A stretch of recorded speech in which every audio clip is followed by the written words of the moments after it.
I've done it. All of them are categorized as in process, except for Davide, good morning. We are just waiting. The others ran down to get coffee. They should be back any minute. We're going to start. No worries. Good morning, Lisa. Okay. How are you? Great. What about you? Not bad, not bad. Things are well. We'll get started soon.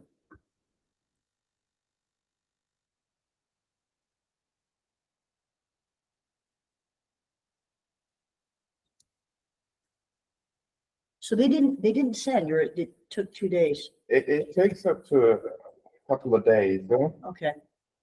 but mine's not even giving me as complete. It's like telling me that everything is still in progress.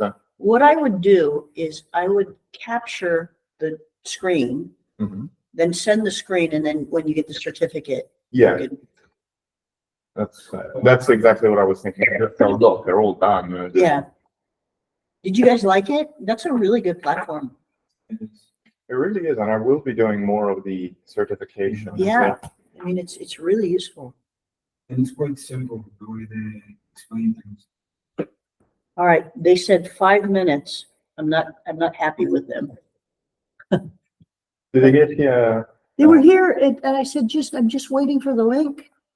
Could we run and get Here they are. okay.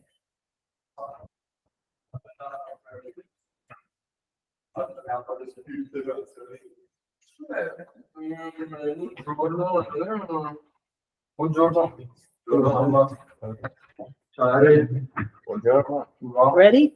Okay, here. This is what we have. This is a portable charger. Thank you very much. And I can. No, hold it out. Okay. Put it. There should be one iPhone. Don't worry. Okay.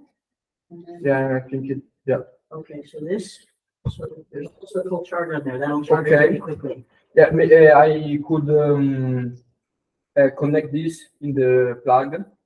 No, because it'll drain the power. Okay. So use it to charge your phone, but if Okay. you connect too many things to it, it'll. No, I mean I connect this. You want to charge? Okay. Yeah. So you don't lose the. No, it's okay. No, it's okay. Yeah, sure. You can do that. You can do that. Yeah. All right, let's, Andrea went to Thank you very much, Lisa. Mirko. Chiudo la porta. Excellent. Giacomo and Gabriele are on their way. Okay. They'll be here in a while. Okay. Well, let's go ahead and get started. Couple of things. I want to make sure this will be for this course. Thank you. I realize that coming to Milan is a little bit of a challenge. We have tried very hard to make it, valuable for you. The reason why we use this campus is because it allows us to bring in really high-level speakers. That is a networking opportunity for you guys and also gives you the best information. And what I'm really excited about today at 1 o'clock, and we will figure our schedule out to accommodate this. One of the, Christian Iannacone is coming in. He is a partner at DLA Piper. DLA is an international law firm. It's one of the biggest firms in the world. When I was in practice, I worked with and against DLA lawyers all the time. They're very, very good. He is probably the expert in Italy on foreign direct investment regulations. He does a lot of cross-border deals. So I think that you're going to find his presentation today really interesting. And I hope you ask questions about maybe things you're thinking about in your own businesses. So hopefully this will be a really good opportunity for you guys. And then we'll be back in Brescia for the remaining classes. I was just chatting with Enrico. Professor Bottecchi and I have been thinking about modifying the final schedule in a way that's favorable to everyone. For example, we are thinking about, and I invite your feedback, we can talk about this more if people want to think about it, but for the last class in our syllabus, before you give your final exam, the final exam will be a combination of a presentation and maybe an oral oral questions. We haven't decided yet, but what we're thinking of doing is if on the class. Non funziona? No, vabbè. Non volevo disturbare. No, fa niente, fa niente. No, ecco, Non mi serve tanto per te. ecco. Grazie. Grazie. Aquí de l'avocado. So, what we're thinking of doing is in the class, I believe it's the 28th, where we have these incredible AI experts that are coming in. They're going to be talking about how AI is being used in various applications. I think it will be very interesting.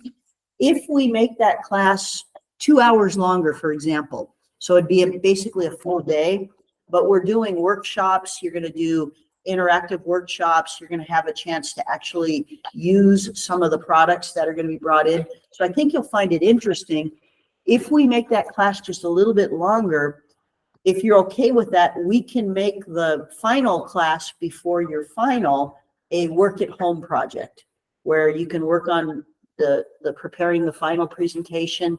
Some of you may want to work on the thesis, but we could make it a work at home instead of in class.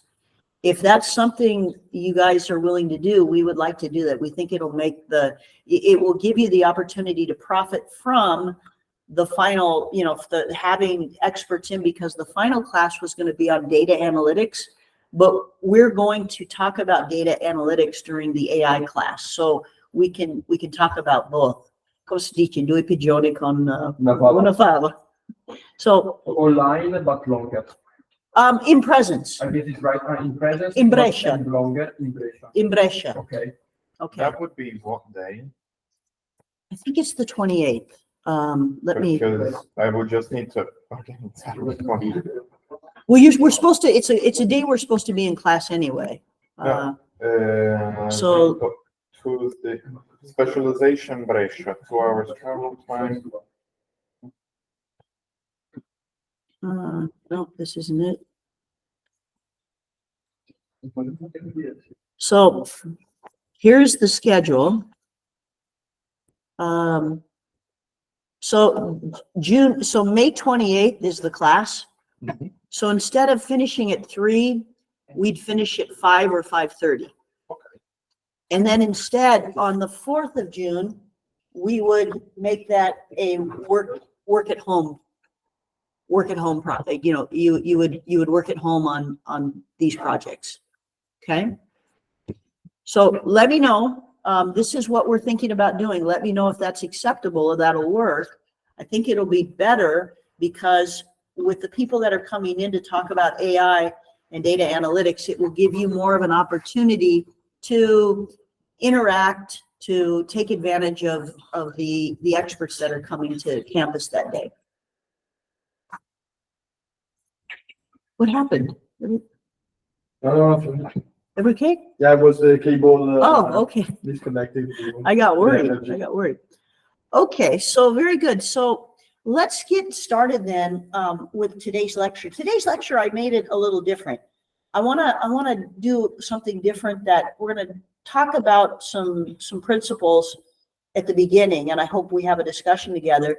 And then I've created two workshops, 2 interactive workshops that I want you guys to work in teams on a venture capital problem and a private equity problem that I hope you'll find interesting. It's an opportunity to kind of take the things that we've learned in the past about venture capital and private equity and really apply them in a concrete way to examine 2 deals in particular that give us the opportunity to learn a lot about these two methods. So what are we going to do? We're going to talk first about the trends in the global marketplace and why they impact private equity and venture capital. And then the 2 problems that we're going to work on in an interactive way. The first is the Airbnb. When Airbnb started as a new company, it was almost on the brink of failure. And it made a deal with Sequoia, which is a venture capital, investor based in California. And somebody's going to get in?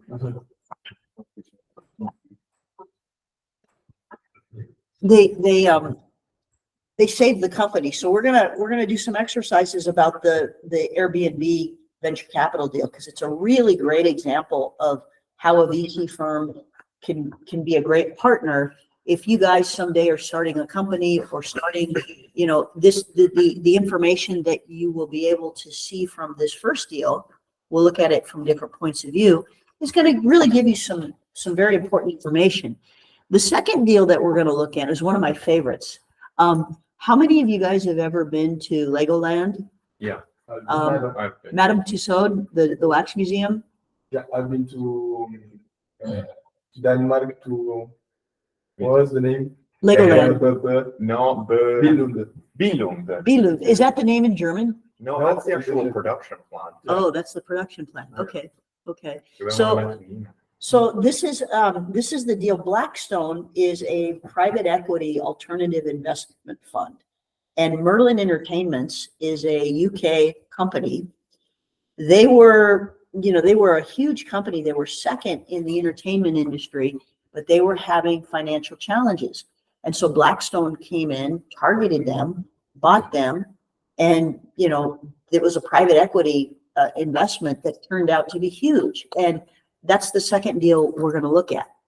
And then thirdly, we'll finish the class with a presentation from Christian. I think he's bringing maybe one of his colleagues with him, so it'll be a great opportunity for you guys to kind of get a perspective about the Italian deal making market, just M&A in general. Because interestingly enough, especially when you guys start businesses, you may be a target. Somebody may want to buy you guys.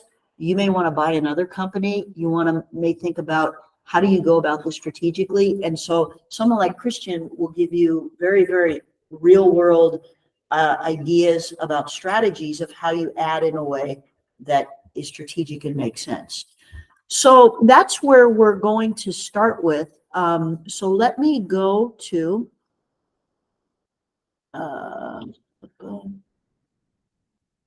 is the vent on now? Is it? Yeah. Okay, good. It does. If it's not on, it gets a little.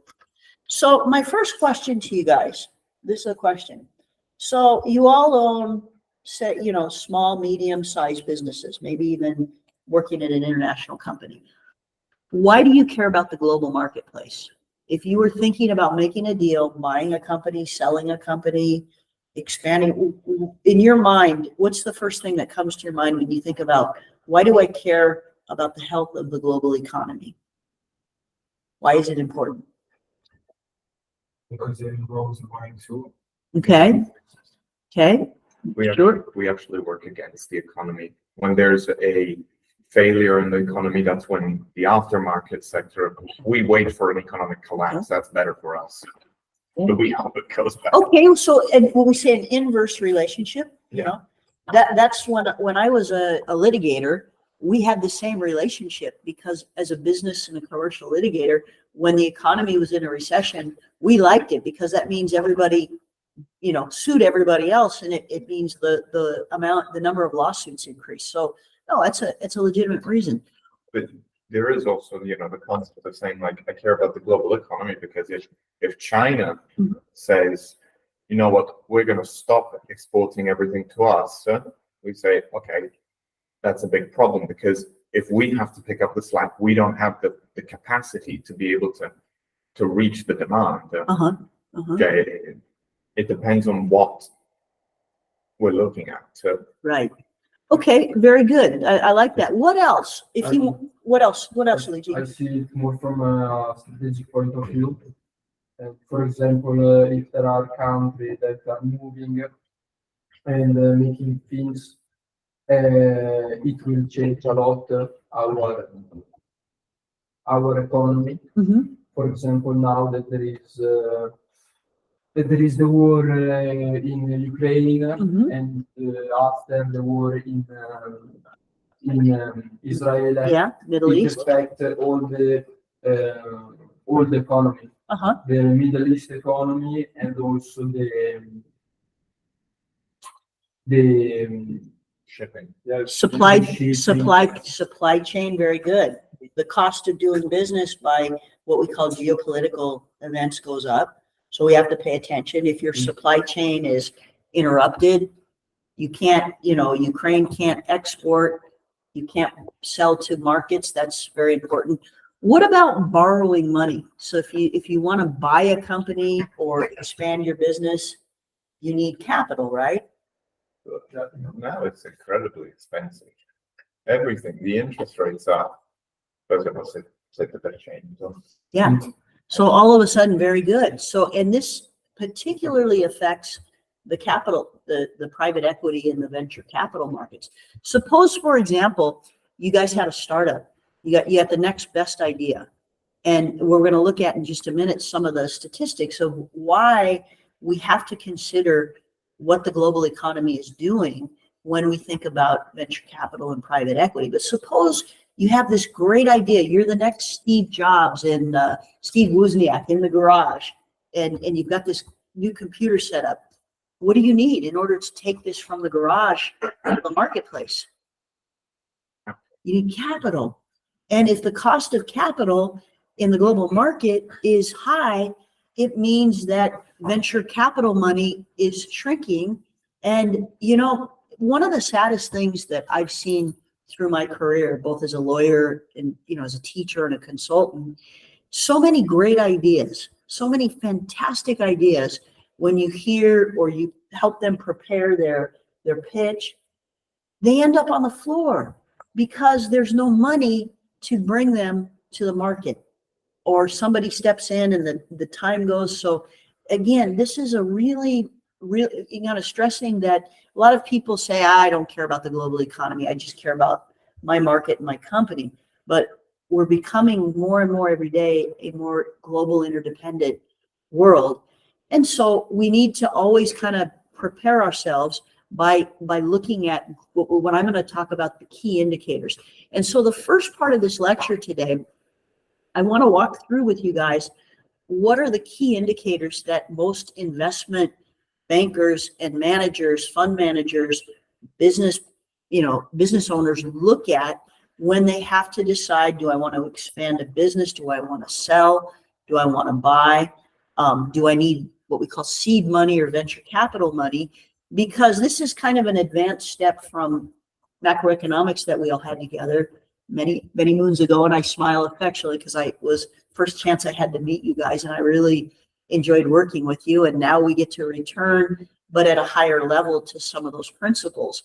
So the first part of this lecture is kind of designed to give you kind of the tools and the information, because the macroeconomy is a huge, think about it as it's an ocean.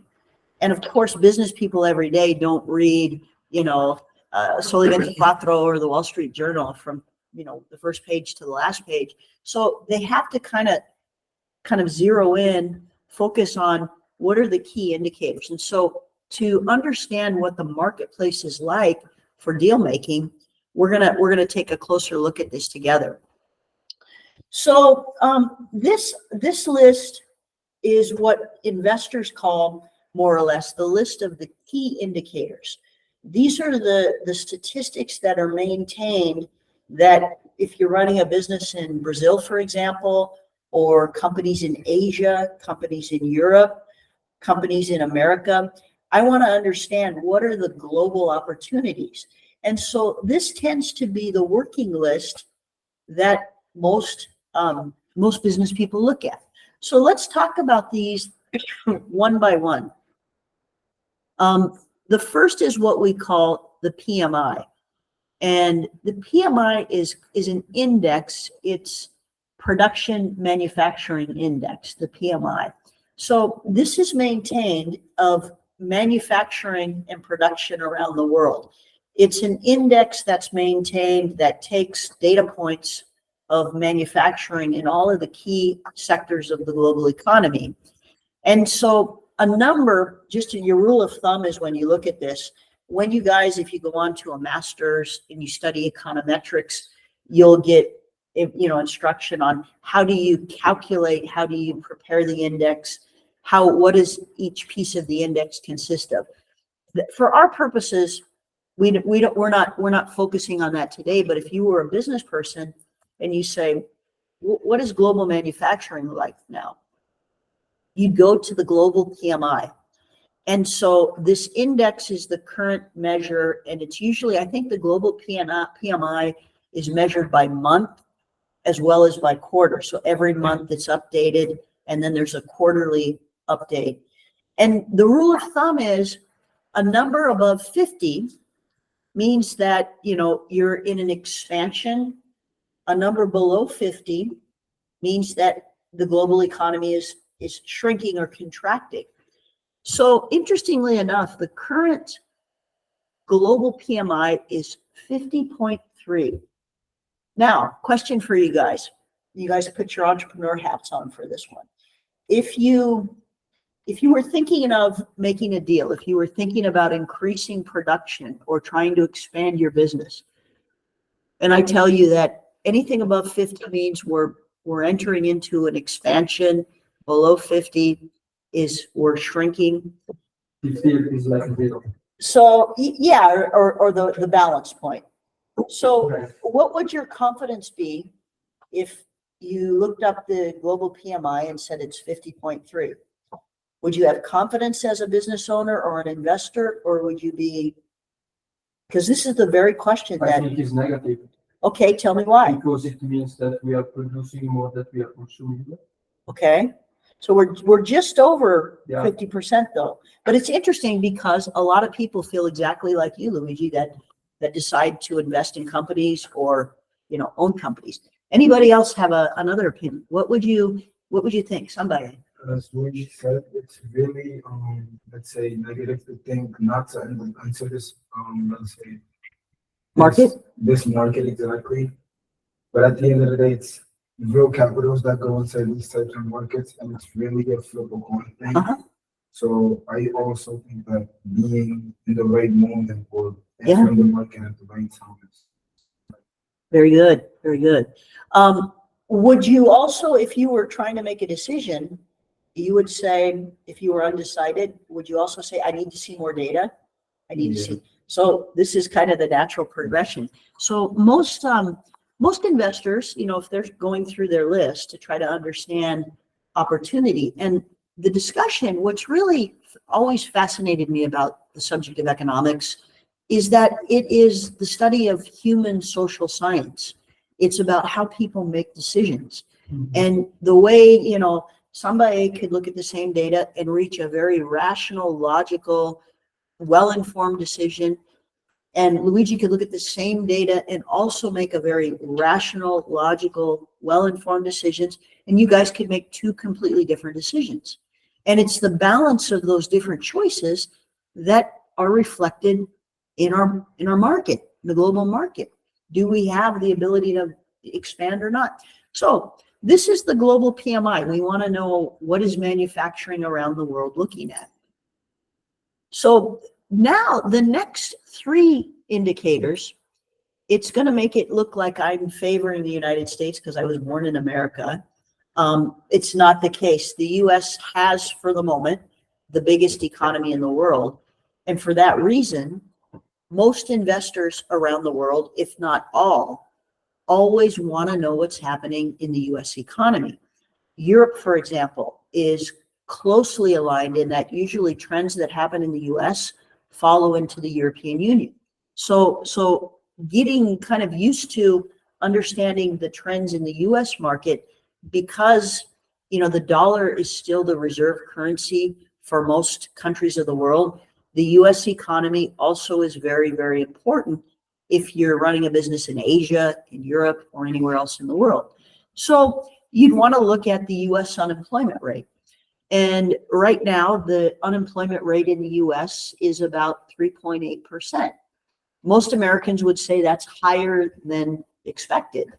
And so you'd want to say, the US, unemployment seems to be a little high. What concern might that give you if you think if the US unemployment's kind of increasing or it's not steady? Interest rates, very good, because if people, the Fed decides, they have to try to encourage growth, they could lower interest rates, means the US is heading for a recession. But if the US is in a recession, that might affect Wall Street. It means less investors are going to want to be investing money in companies. Because that's another reason in your business in Europe or in another part of the world, you may go to investors on Wall Street in the US to try to get them to invest in your company. Just a question. Yeah. If the rate is 3.8, Mhm. it means that between 100 people, Uh-huh. 3.8 doesn't work. No. Allora sì, però devi presumere il fatto che non è che il 3,8% di 360 milioni, cioè di 360 milioni, le persone che Possono lavorare. possono e vogliono lavorare, poi il 3,8% dichiarato ed è No, posto di lavoro. Ok. No, posto. perché poi devi anche ricordarti tutto Let il me lavoro let me che give abbiamo. you a good way. When I was a student, I remember one of my favorite economics professors gave me a way to understand the unemployment statistic. In the U.S., 1% equals 1 million, more or less. And so if I was looking at this 3.8% of the American workforce is unemployed, and as Enrico was explaining, it means people that are able to work, that are actively looking for work. Of that group, it means 3.8 million people don't have jobs right now. And remember, from economics, we take out of that, we don't count people that are in pensione, people that are children below the age of 16, people that are not looking for work, students. So that's how we interpret. But that was it's a good way to understand. So for the US, 1 percentage point equals more or less 1 million workers. US consumer spending is another indicator. Okay. Now this is interesting.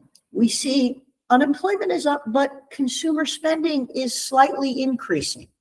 It's gone up by almost a percentage point. So if you were trying to understand what this means, if US consumers are spending a little bit more than they did the previous month, what would that tell you? Or how would you interpret that information? It means they have money. Yeah, they have money. It means maybe demand is going up, and that's good for business, right? But still, 0.8, does that get you very excited? Or obviously, if it was 3%, it would be a different number. It would be a different sentiment. But that's not bad. More than anything, it just means that while there is can't get even 3% unemployment, we can live with it. So, Mhm. but if consumer spending is up, that's all that really matters. Mhm. Okay, so let me talk about the last US statistics that a lot of investors look at. And it's called the PCE, or the Personal Consumption Index. And what it means is that there's a slight difference in economics between how much I buy and how much I consume. So consumables are like the energy that you need to heat your house, the food. So the PCE is focused more on, the changes in prices for what we're consuming, our personal consumption is. Okay. So this is usually a little bit lower than the overall inflation rate. If it ever gets higher, that's a problem. It means you're in an inverted trend, and it means your economy is a little bit upside down. So basically, this helps. The central banks like this more than the inflation rate, because it helps them understand how much are core prices really changing over time. Because this helps them understand, people's ability to pay rent, pay mortgage, pay for, their food, the basic living needs. This helps them understand, how much are core prices really going up. And 2.7 indicates, it's under the rate of inflation. It's maybe a little higher than they want, but it's not catastrophic. So based on these four statistics that we've looked at right now, we've looked at what's happening in manufacturing throughout the world. We have a little picture of the US economy. What is your sentiment about the global economy right now? Do you think it's stable? Is it in a position to grow, or is it in a position to maybe go into a recession or a downturn? What would you make of this data that we've looked at so far? So the economy is a bit soft, Mm-hmm. is a bit stable, Uh-huh. it's not grow. Yeah. Maybe also a bit of Yeah. downsizing. Yeah. No, very good. I think that I agree with that. It's you're right on the edge. You could go either way, maybe. Yeah. Okay. So if you were trying to get a better picture, you would want to look at more data. So we kind of go through this list. We arrive at Brazil. Does anybody have an idea of why Brazil would, if you were running a business in Asia or Europe or America, why you would pay particular attention to the GDP in Brazil? This is a very interesting. Because Brazil has all the food basically. Very All of good. our food comes from Brazil. Even cows, Uh-huh. they survive on the soybeans that are produced in Brazil. Bravo. Brazil is the center, basically the commodities center for, obviously commodities are, there are other commodity markets, but Brazil is kind of, if you're looking at the global economy and you want to understand what's happening with the commodity market, food, as you said, and the raw materials that we need to produce, we look at Brazil because it is kind of the primary market for commodities. And basically, we'd want to know, okay, what's happening without commodities? We couldn't run our businesses. We couldn't manufacture. We couldn't produce. And so Brazil is showing a slight increase of 2% in its GDP. That's good indication. Yeah, it means what? It means there's demand. Businesses are buying. They're growing. So this is a healthy indicator. Now we arrive at Chile. Interesting choice. In Chile. Yeah. Why do we care about? Chile. Well, in English we say Chile. Okay. But- Okay. Because of copper. When we're going to talk about this more in classes to come, but why is the global economy all of a sudden fixed on Chile Mhm. and copper? Maybe because it's a good exporter of copper. Hmm. No, Why do we care about copper? because it makes everything, it's electricity. How much copper is sitting around this table right now? exactly. And Everywhere. yeah. So this is interesting because, back when, I'm not even going to tell you how old I am. I'm like 100,000 years old. But back when I was studying economics, I can tell you that the global economy didn't look at copper in the same way it does now. Because copper is related to electricity, electronics, semiconductors, AI capabilities. The demand for copper is really, really huge. And so if you're a tech startup company, you're going to want to pay attention to this because copper is going to be a mineral that is going to be very, very important to, encourage future growth in the global economy. And so what's interesting is you see the demand relative to commodities, relative to overall economic growth. Almost 6%. Their GDP is in a position and expected to grow by almost 6% this year and over 6% in the following year. That's Magadi, everybody'd want a country to grow by that much. So if you are trying to, again, kind of looking at these together, what would you say is going to be the area of growth for the global economy? That it will, because of the increase in demand, probably there will be an increasing price. So it will cost more, and you can you should invest not much if copper an important part of your production. Okay. Production. Okay. Would you also look at this and say the demand for copper is increasing? It means that the technology sector of the global economy is really expected to grow. Yeah, it's expanding a lot. Yeah. So if you were trying to scale your company, or maybe think of buying another, a company to roll up into your organization, or you were a tech company and you were thinking maybe somebody's going to target us, you'd want to pay attention to this, because this means that tech companies, tech startups are going to really be valuable in the coming years based on this trend. If you're in traditional manufacturing and you don't have this in your business product line, what would that tell you? Maybe you'd want to think about expanding or revising your products, or making sure that you were offering something that was going to keep up with where the global marketplace was heading. So these are kind of the key indicators, but also we also look at the Eurozone. And so I included some statistics about the Eurozone in this. The first is inflation in the Eurozone, which is quite interesting, is the current rate is 2.4%. And what's interesting is that if we look at Italy, and we're going to look at Italy statistics in just a moment, we're actually, Italy is doing slightly better than the rest of Europe right now.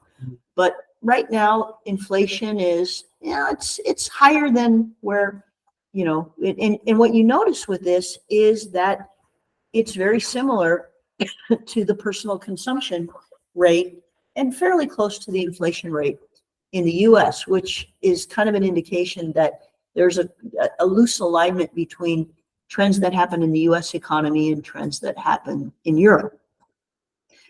There are two final statistics I want to talk about. One is what's called the German IFO. And the German IFO is an interesting statistic. It's called the Institute for Economic Research. It maintains this statistic. This is a really interesting statistic. It's similar to the PMI. What the German, it's a think tank, it's a research center that's based in Munich. And what they do twice a year, it's called the Business Climate Index. And what this center does is they do a survey. They send out a survey to, I think it's 7,000 manufacturers and business people in Europe, and they ask them a series of questions to gauge whether or not they are optimistic or pessimistic about the future, if they're willing to invest, or they're of the view that they should, wait and hold their investment. So this German IFO, you can look it up online, but if you were trying to understand what the business climate in Europe was like right now for expansion, you would look at the German IFO, and it would give you a number, and it's usually the index is from 1 to 100. And the higher the value, the more optimism there is in the market. If the value is low, it means businesses are less pessimistic. So the index has been as high as into the high 90s when, we're in a period of expansion. The current reading was 89.4, which is kind of consistent with all these other trends we've been looking at. So it means that, thank you. It means that there's some optimism in Europe, but there's not a lot. And then finally, we compare the global PMI, which is manufacturing, with that of China. Anybody have an idea of why we compare what the rest of the world's doing with China? Yeah, but very good. So Manufacturing, yeah, because China manufacturing is so big, and for so long it's had a big input. So often we compare manufacturing in China with the global PMI. And so China's latest reading was 50.4. basically the same as the global PMI. So it means that China itself is kind of not fully recovered from the pandemic, and they haven't returned to the manufacturing levels that they have. So that's kind of a significant number. I've got two questions. Yeah. Where did you find all this data on the internet? You can find it if you search it. I can show you how to get it. Also, too, in fact, the next slide I'm going to go to, the European Central Bank. If you go onto the website of the European Central Bank, they maintain a lot of the economic indicators for the European Union, but they also contain links to global, like the US rate, the global rates. So that's usually when I need to find something, I usually start with the European Central Bank website. And you can find just the economic indicators, and it shows you all the statistics. You can, if you put in a search for German IFO, it will bring you to the index. But usually these are very, very easy to find. Okay. And then, do we have a comparison for pre-pandemic situation?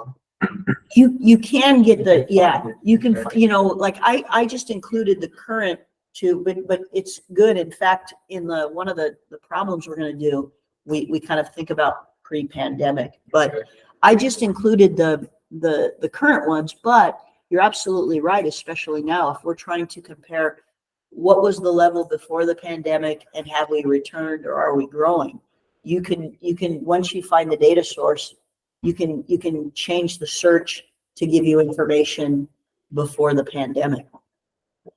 Yeah, that's a very important point, because many people are arguing now, is this increase a return to where we were before the pandemic?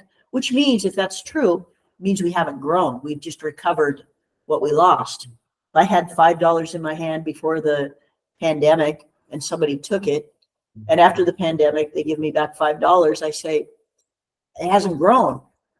I've just been made whole by what I lost. And that's kind of the same challenge here. So real quickly, I've given you kind of the global indicators. You'd want to look at that, but operating within the European Union, you'd want to look at what's happening within our trade zone and in the European Union. It's interesting because in the GDP for all of the European Union, and we're going to compare this to Italy in just a moment, because I think this is really interesting that Italy is doing better right now than most other EU countries. And I think I want to hear why you think so. Is it locked? Oh. You guys are prisoners. Detenuti. So in 2023, the GDP for the European Union grew by almost 5.4%, which was a really substantial recovery, kind of recovering the losses before the pandemic, but also growing. So that was for the entire year. But as we just finished the first quarter of 2024, we see that growth was only 0.4%, which means, okay, there's 3 other quarters to the year. This is an indication to me that we're starting 2024 in Europe with slower growth. We're not going to be able to grow at the same rate as we did the previous year. We look at unemployment in Europe is actually rather high right now. The average from all European countries is 6.5%. That's a high inflation rate or high unemployment rate, which we'd want to be a little concerned about. So the Consumer Price Index, the CPI, this is an adjustment. We call it the HICP, means that it's harmonized for everyone. So the price index that we just looked at, this is the harmonized price index for all of Europe. And it's holding pretty steady at 126. Europe geographically, Europe economically? Well, so it's all of the Eurozone countries. So all of the countries within the EU, within the European Union. So also UK. No, we don't count the UK anymore. Okay. So it's not the Schengen area. Well, no, we use the euro, so it's the European economy. So Okay, so Yeah. the euro currency. yeah, so you're kind of focusing on the euro currency. I mean, that's what the ECB, no, it's a very good question, but right now we're looking at the harmonized consumer price index. And it's an interesting question that you ask. Why is that we don't count those? We count, so if the European Central Bank doesn't have the ability to influence or affect economies because they're using other currencies or they're outside of the zone, we want to focus on, the economic indicators that are impacted by monetary policies of the central bank.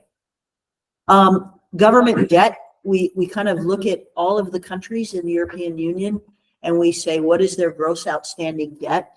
This is really interesting if you think about this in the context of the economy.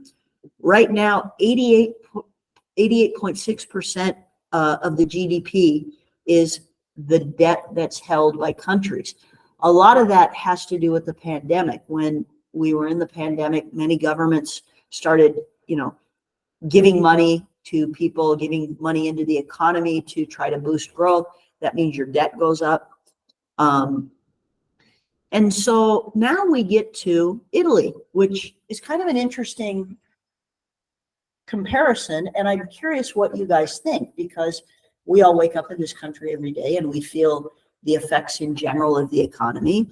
So the PIL grew by 6.2%. The 2024 data isn't available for Italy yet, but from 2022 to last year, the GDP in Italy grew by 6.2%, which is, you see, compared to the rest of the European Union, it grew at a rate much higher.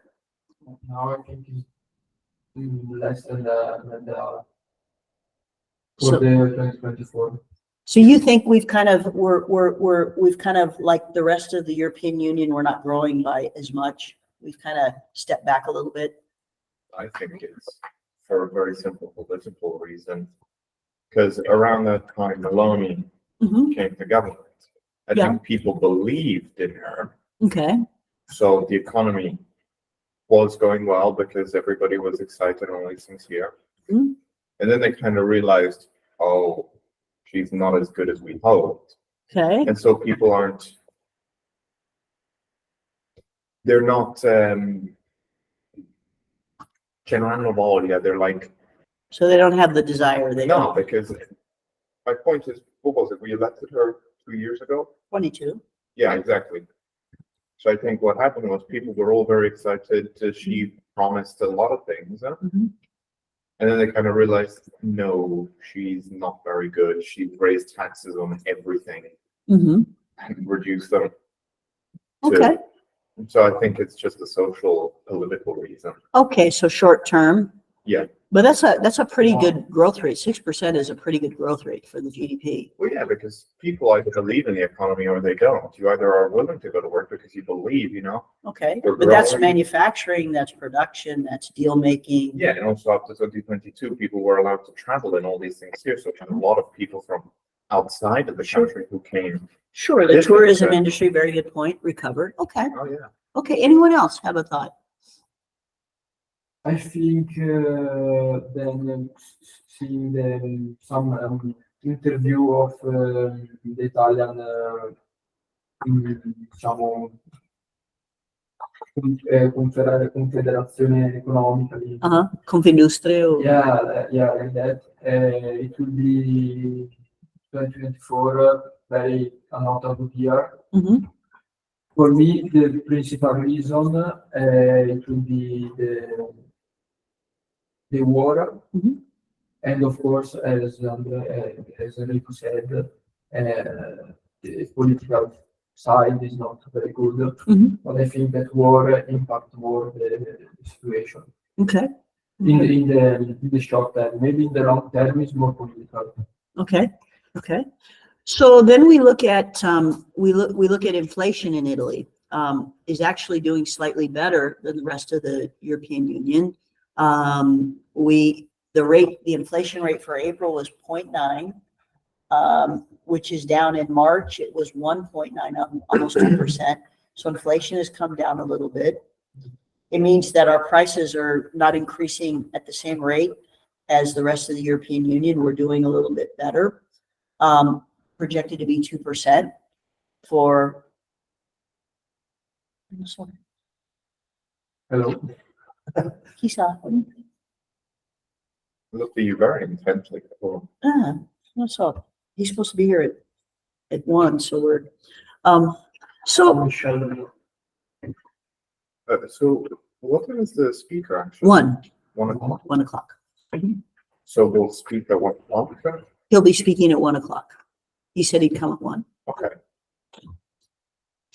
Do we break it earlier or after? Well, I'll make a break for you, and we'll find a time to break. No, I meant for lunch.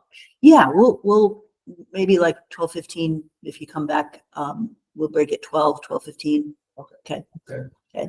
So let me hold your attention for just a little Because longer. it takes about 40, 50 minutes down to just to eat. It's just that. Okay. So we can organize. Okay. Well, we started late. Just No, I'm okay either way. okay, no, we'll do that. We'll make sure that you guys have a time to break for lunch. No problem. Okay, so in rounding this out, unemployment rate 7.2%, a little bit higher. So on balance, Italy seems to be doing overall slightly better than the rest of the European Union.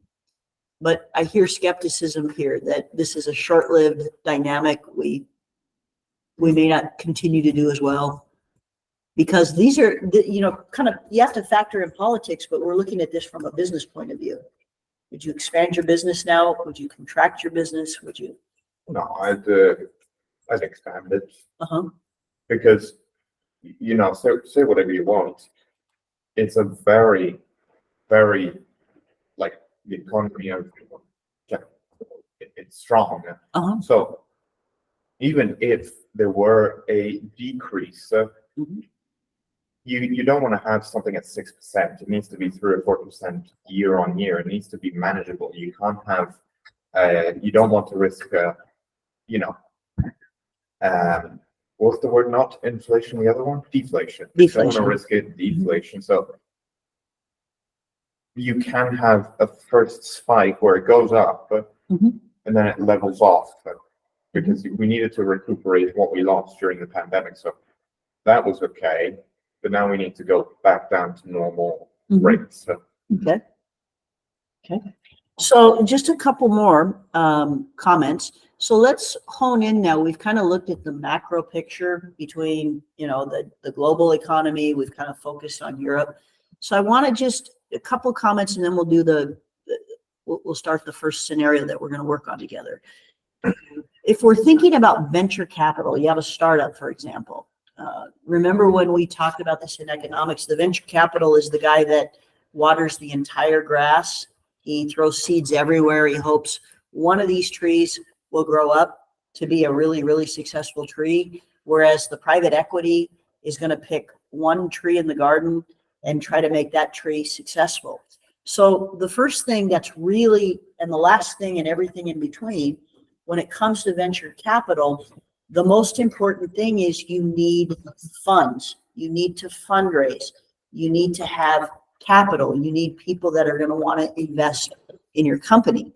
And so if Luigi's question, which I'll remind him when he comes back, but you see this chart in 2019, before the pandemic, we were kind of starting into a downturn where fundraising was very low before the pandemic. When we went into kind of when the government started printing a lot of money and making a lot of capital available, we see that fundraising went up during the pandemic years because governments were trying to encourage economic growth. And now we see in this at the very end, this is the first quarter, the second quarter, see there's been a drop of 13%, which is significant. So if you were trying to go to Wall Street or capital market to convince somebody to invest in your company, the first thing you'd see is you're like, wow, there is not a lot of money available for venture capital right now. So this is kind of a very challenging time for the market because, as we talked about before, you could have the best idea in the world. You could have the idea that's better than the next Microsoft, but if you don't have capital available to bring this to the market, this is where venture capital fails. So, so this is the first thing. We have a problem with since 2023. We're kind of the economy's working its way out of all of the money that the governments, we say, put into the economy. Now we see the real economy starting to take place because governments aren't giving away a lot of money anymore. They're not printing money. And now we kind of see these, I don't know how you guys would describe it, but the indicators that we looked at together paint a picture of the global economy as kind of mixed. It's kind of on the tipping point. It could either go, it could take off or it could really decline. So if you were thinking of starting a business or you were trying to find VC money for your company, what would this tell you? This would tell you that, this is going to be hard to maybe come by. It's going to be a challenge to get investment or seed money. Right now, yeah, but Maybe in the future, or it depends on how you look at it. Because I think if you do get the seed money, because the economy is a cycle, it goes up and down. But I think if you do say, okay, I managed to get the seed money, it's going to be more difficult now than it was, Q1 of 2022. But if it does work, it's going to be much more fruitful because the economy is on an upturn, right? or hopefully, given it's so cyclical. So, given the indicators, you'd say it's about to go back up. Okay, very good. That's confidence. That's good. Is anybody would look at those same numbers? Oh, there's Maria Pia. Hey. Hi. Good morning. Come on in, make yourself comfortable. So does anybody kind of take a different point of view? Do you think that maybe, I don't get the point. so Check it. Guard, this chart shows, in fact, this is especially for you because this is a chart that shows the amount of venture capital money that was available. So this is before the pandemic, 2019. Pandemic starts in 2020. Governments start giving money into the economy, making more money available. We see an increase in venture capital funds. Now, in the current economy, if we look at the end here, we see that venture capital funding has dropped again. Now we're out of the pandemic. So what we're talking about is if you had a venture capital, if you had a startup, for example, and you needed money to invest, you would look at this and you'd say, there's not a lot of money available right now in the capital markets. Okay. Yeah. So this is a big concern with VC. You have to always, so interest rates are really important. When they're high, it usually means that there's less money available. If interest rates start coming down, it's a good time to start attracting investors. So the biggest issue right now in the market is the availability of capital. Let's talk just briefly about the private equity market. It has kind of different issues right now in the market. Fundraising is down, same problem that venture capitals have. But in private equity, you have, remember we talked about limited partners, the people that give money to, hey, Giacomo, give money to the general partner, and there's a seat here, or no, there's one there. They give money to the general partners. And so what's really important for the private equity market is that if I'm a limited partner, it means I'm Warren Buffett, or I am Bill Gates, or I have billions or millions that I want to invest into private equity. I need my portfolio to be balanced. if I invest in a private equity company and the economy is in a recession, it means that my money is tied up in this private market. Because if I'm the investor, I want to invest in the company. I want to get out as quickly as I can so I can invest in another company. Okay. And so what happens when the economy goes into a downturn, or maybe it's on the bubble like we've seen, it could either go up or down. It means that your private equity investors are feeling like they're overexposed in the private market. It means my money's going to invest in the company and I'm not going to be able to get it out. Okay. So I might have to reconsider how I'm doing things. So right now in private equity, the people that fund that market, the people that give money to private equity investors are a little bit challenged right now. They're feeling like I'm going to invest to buy a company and I'm going to have to stay in this company longer than I want to. That ties up my money too long. And also, to the last thing is, back in the deals that you looked at 10 years ago, 5 years, some of the deals we'll look at today, private equity used to return 10%, 20% on your investment. I'd invest, $1 million. A 10% return on $1 million is pretty good. 20% is even better. And that's why the private equity market was so attractive. Now, because the market is more challenging, the return is lower. And so this challenges the availability of funds for these markets. The final thing that I want to talk about, and then I'm going to introduce the first case study that you guys are going to work on, and then we'll talk about how we're going to do it and the challenge or the schedule for the rest of the day. So this is a list of things that, from this class, when you guys in your working world, you're going to think about making investment decisions. These are the current challenges right now to private equity and venture capital. The first one is regulation. In fact, I just was invited to give a presentation on this last week at Bocconi. It was a really interesting discussion. And we were talking about the private equity and the venture capital markets are now starting to be really regulated by governments. From the start, these were markets because they're private markets. They weren't regulated very well by the government. The government didn't regulate them very much. And so they were attractive for investors because it's like, I don't have all these disclosure forms. I don't have all these requirements. This is a great investment. But now in the United States, for example, one of the biggest private equity market in the world, the private equity market accounts for 25 trillion in assets. So $25 trillion are under the control of the private equity market in the US. That's bigger than the entire US commercial banking system. So the banking system, as we know, is very regulated in the US, every country. The private equity market is not. So the US, the European Union, is doing the same thing. You're going to see the private equity and the venture capital markets regulated more and more by governments. And that's going to have an impact on the availability of capital.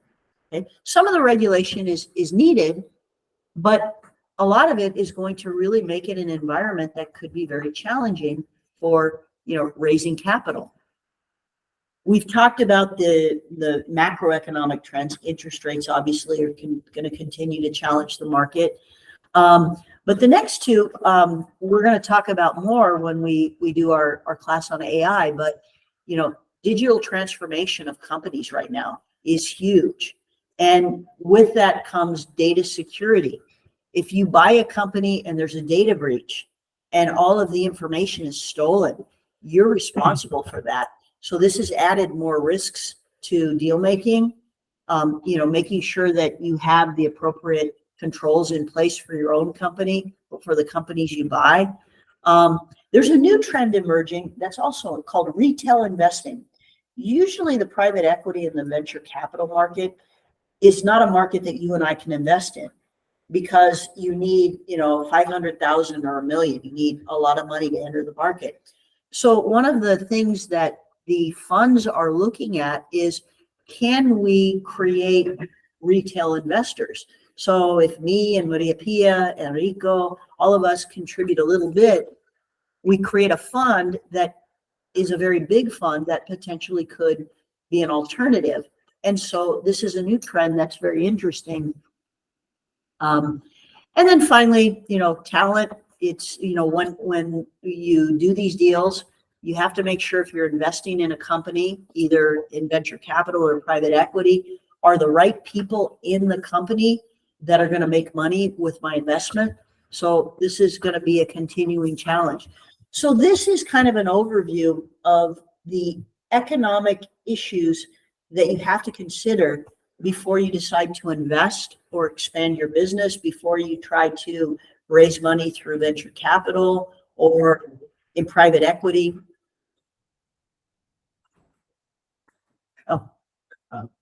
Either venture capital or private equity if somebody wants to buy your company. Okay. So this is kind of what I want you to kind of keep in your mind, because these are the things you need to consider if you're trying to evaluate an opportunity and evaluate an investment. And this is how you would look at this. So now what I'm going to do, and let's talk about the schedule. Here's the first case study that we're going to look on. It's about 11:25 now. We have our guest speaker that's coming at 1. Part of this problem, let me do this. The way I've designed this, I want to put you guys in teams. I'll explain my throat always gets dry in here. Very dry. So we're going to look at a venture capital deal from the past. This is probably one of the most successful venture capital deals that ever happened. And so because of that, we're going to use this for our first case study. So everybody knows Airbnb, right? So Airbnb was started in 2008, and it went into the marketplace. It's kind of this online platform to rent short or long term. People use their houses or their apartments. It started as a small startup. It was very small, and it was almost on the brink of failure because it didn't have the right management team. It didn't have the right marketing. It had a great idea, but it didn't have the money to develop the idea fully. And so along comes this company called Sequoia Capital. Sequoia Capital is an American venture capital firm based in Menlo Park, which is near, to Cupertino, where all the tech companies are.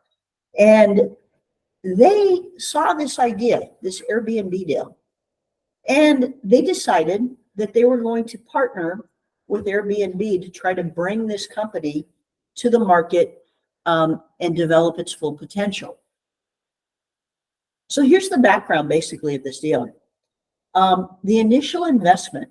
So imagine these 3-4 guys that were, basically had this idea to rent their apartment out one weekend for a big party that was happening in San Francisco.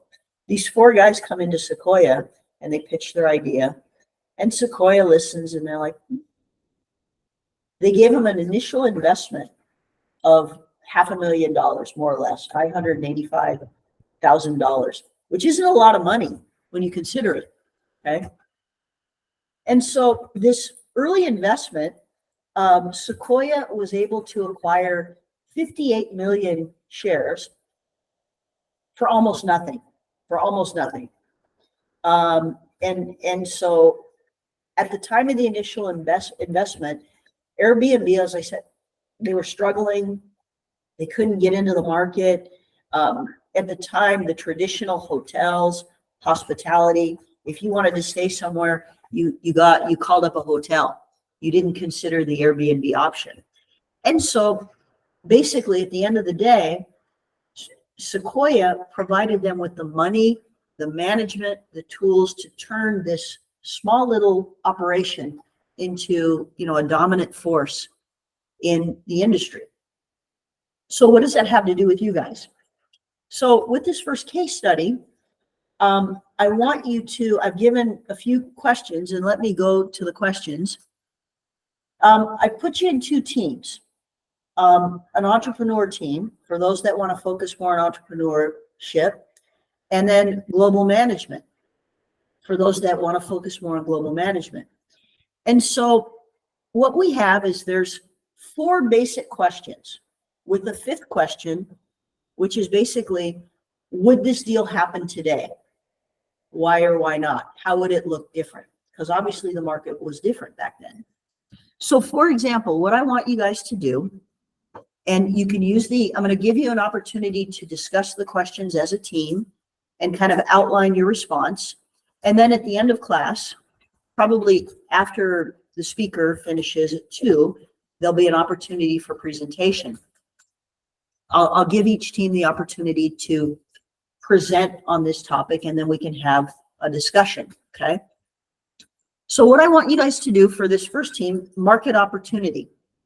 When, what were the market trends and the consumer behaviors that existed back in this time that led these guys to think about this could work? I want you to kind of tell me about the business model that was used. How did they distinguish themselves from the traditional people in the industry?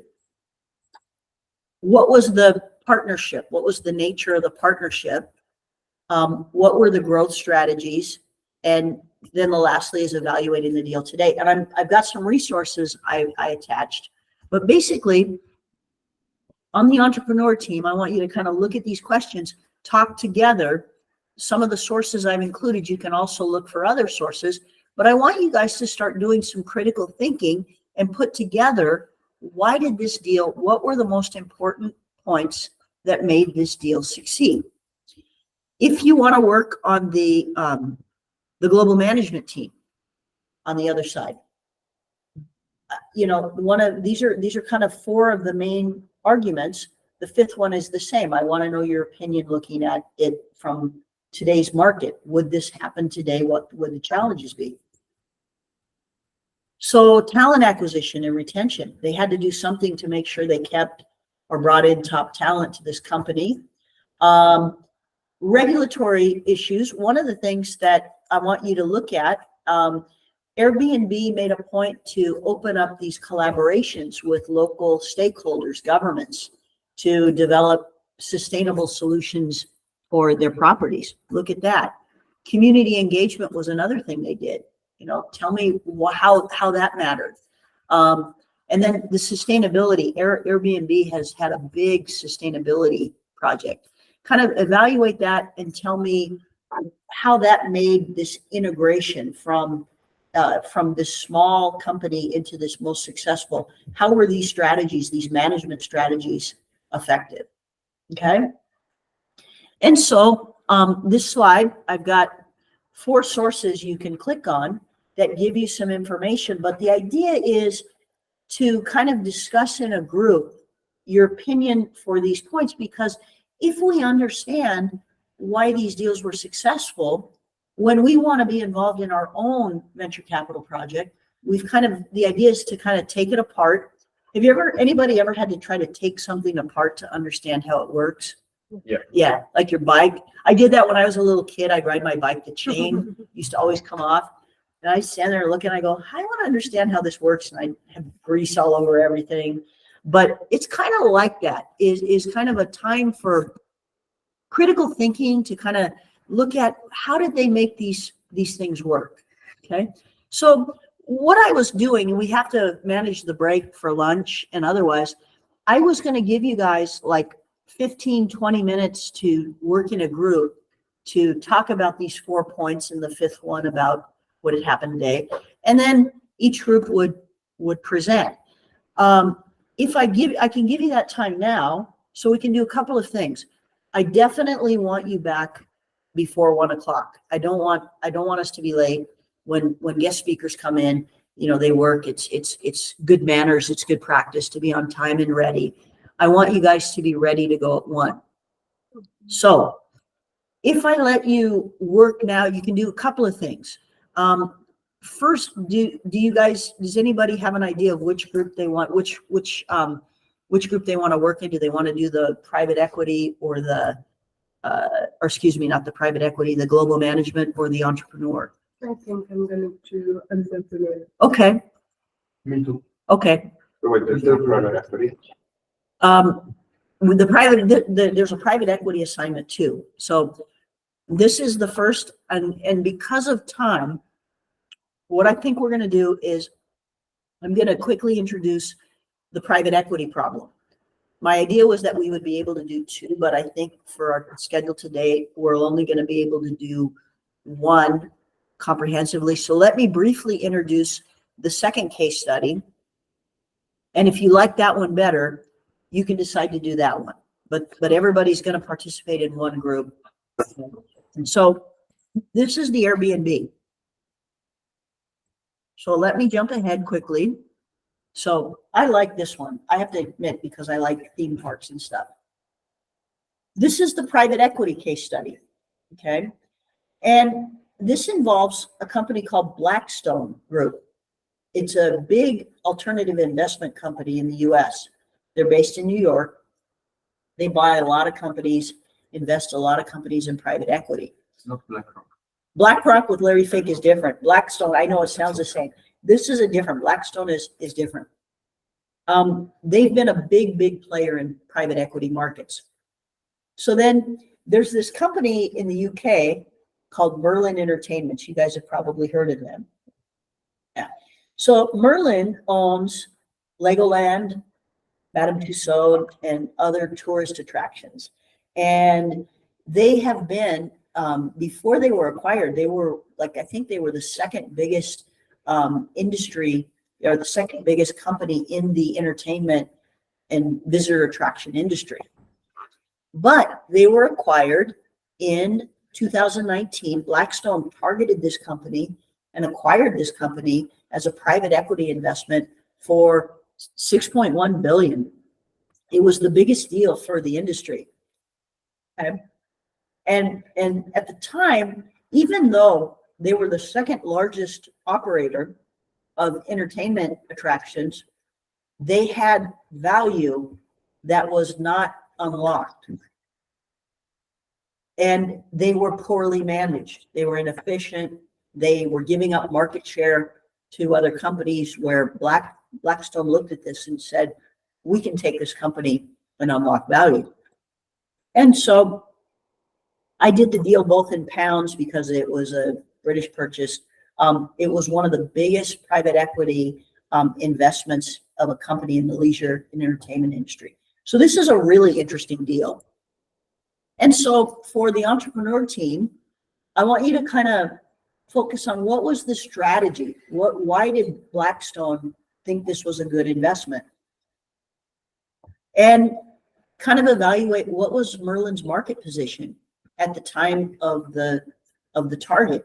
Why did, they were number two, but could they have gone? What was the potential that Blackstone wanted to unleash? Looking at their financial performance at the time, a little challenging. Blackstone had to come in and turn that around. Value creation. We always look at value creation in PE. How is Blackstone going to unlock the value of Merlin Entertainments? And then, interesting question. We return back to COVID-19. Would this deal happen today? The pandemic decimated this industry.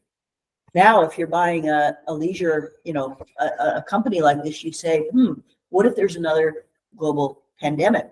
Okay. So give me a little kind of comment at the end about, would this happen today? So this is the entrepreneur for this deal. The global management side of this is kind of looking at corporate governance. In a private equity deal, we have to change the management structure so it's more profitable.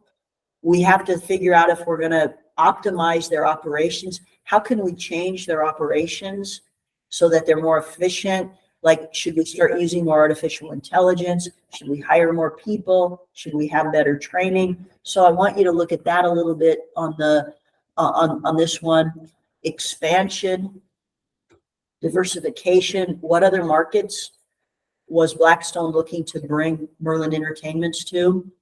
The employee engagement is an interesting one because they wanted to make sure that they were going to keep top talent, create a good work culture. What did Blackstone do to try to change the culture of Merlin?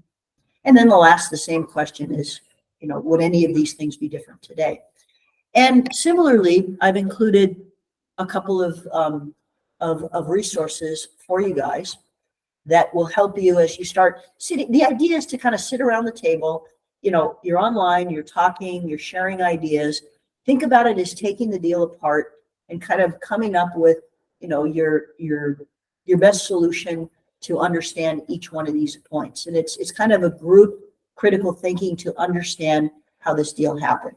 And then what I'd like to do, we're going to break now. And what I'll do is you can talk about this over lunch, use the extra time. If you're back by 5:10, if I say 5 to 1, you guys will come back at 5 after 1. Don't do it to me. Don't do it to me. Okay. Use the extra time. And then we'll hear from our speaker at 1 o'clock. Afterwards, we'll finish class. I'll give you a few more minutes to kind of talk together as a team. And then you'll give your presentation to the class about what your point of view is with these discussion questions. Does that sound like a reasonable plan for everyone? Yeah. Okay. Just tell me very quickly which teams, so I know how many teams we have. I'll go with BlackRock. You're gonna, okay, Blackstone, Larry Fink, the BlackRock people. It doesn't matter. The idea is, the idea is to stimulate your thinking and do something that's most interesting to you. So, entrepreneur or management. So you don't have to do both. You can do one or the other. Entrepreneur, Airbnb. Okay. Okay, so find, okay, so whoever, somebody, No, but no. So if I say, so the idea is I want you to work in a team. So for example, let's like the Blackstone. I say, I'm really interested in the global management questions for the Blackstone private equity deal. This is what I want you to do. So if you guys decide, or you could say, no, I like the entrepreneur questions better for the Blackstone deal. okay. So so that's why I'm asking is I want you to get with the people who are interested in this so that you can kind of brainstorm together and use that to say, so you say, I think their strategic rationale was this. And you guys say, no, I think it was more this and why. And so the idea is to kind of come up with a group, group discussion. We're kind of in a fair number. 4 can be on the case 1, 4 can be the case 2, and 2 twos or entrepreneur and yeah. The idea is that you guys, I want you guys to choose what's most interesting to you. Yeah. Okay. And then give you guys an opportunity to identify who's doing what. Ok, loro tre sono gli Airbnb. Yeah, 4 are Airbnb, 4 are Berlin, Quindi and tutti 2 Airbnb. entrepreneurs, two entrepreneurs in each team, and 2 Ok. managers. And Lucas and Davide, if you guys want to use the time to collaborate together on one of these, either the entrepreneur or the global management from either you guys, I'd suggest since you guys are participating by video, maybe you guys can connect during the break and talk about these and you guys could be a group together. Does that sound okay? Yeah, that's all right. Okay, perfect. And then just, I'm going to be working over the lunch break, so I'll keep this open. Just send me a note if you have any questions and I can help you, okay? Okay, very good. So everybody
Sorry, Lisa, are you trying to speak to us? Because I think you are muted.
All right, let you, Thanks a lot. and this is, we've got some people on the phone, and I will go to your slides. So everyone, Federico Rodillo is the colleague and partner of Christian, who was delayed, unfortunately. I think he may join us later. But his colleague is here and he's going to start the presentation. He's got some slides to share, and we were chatting while we were waiting for you guys. And by the way, complimenti for being on time. They're learning the most important lesson of business, but he's got some really interesting things to say. I will just tell you, we were talking, when I was in practice, we used to deal with the attorneys and the professionals from DLA Piper, which is where Christiana and Federico practice. It is, in my opinion, they hear me tell my war stories. It's one of the best firms globally, especially for deal making, private equity, M&A. And so we're really, really grateful to have him on our campus today. He even suggested in the future, maybe in the future, having us come to their firm to see. So we're really grateful for this opportunity to begin what I hope will be a wonderful collaboration. Our scheme, somebody, what happened? How do we get this back? IT support, please. This is my IT support. Let me take it out of presentation. Somebody, what did we do? Go back on settings. Okay, We did. okay. And And display? again, did you- Multiple displays. Okay. Connect to it, this one. Detect other display? We'll connect. magari due Right there it was. Should come up there? You want to sit down? No. Yes, I connect now.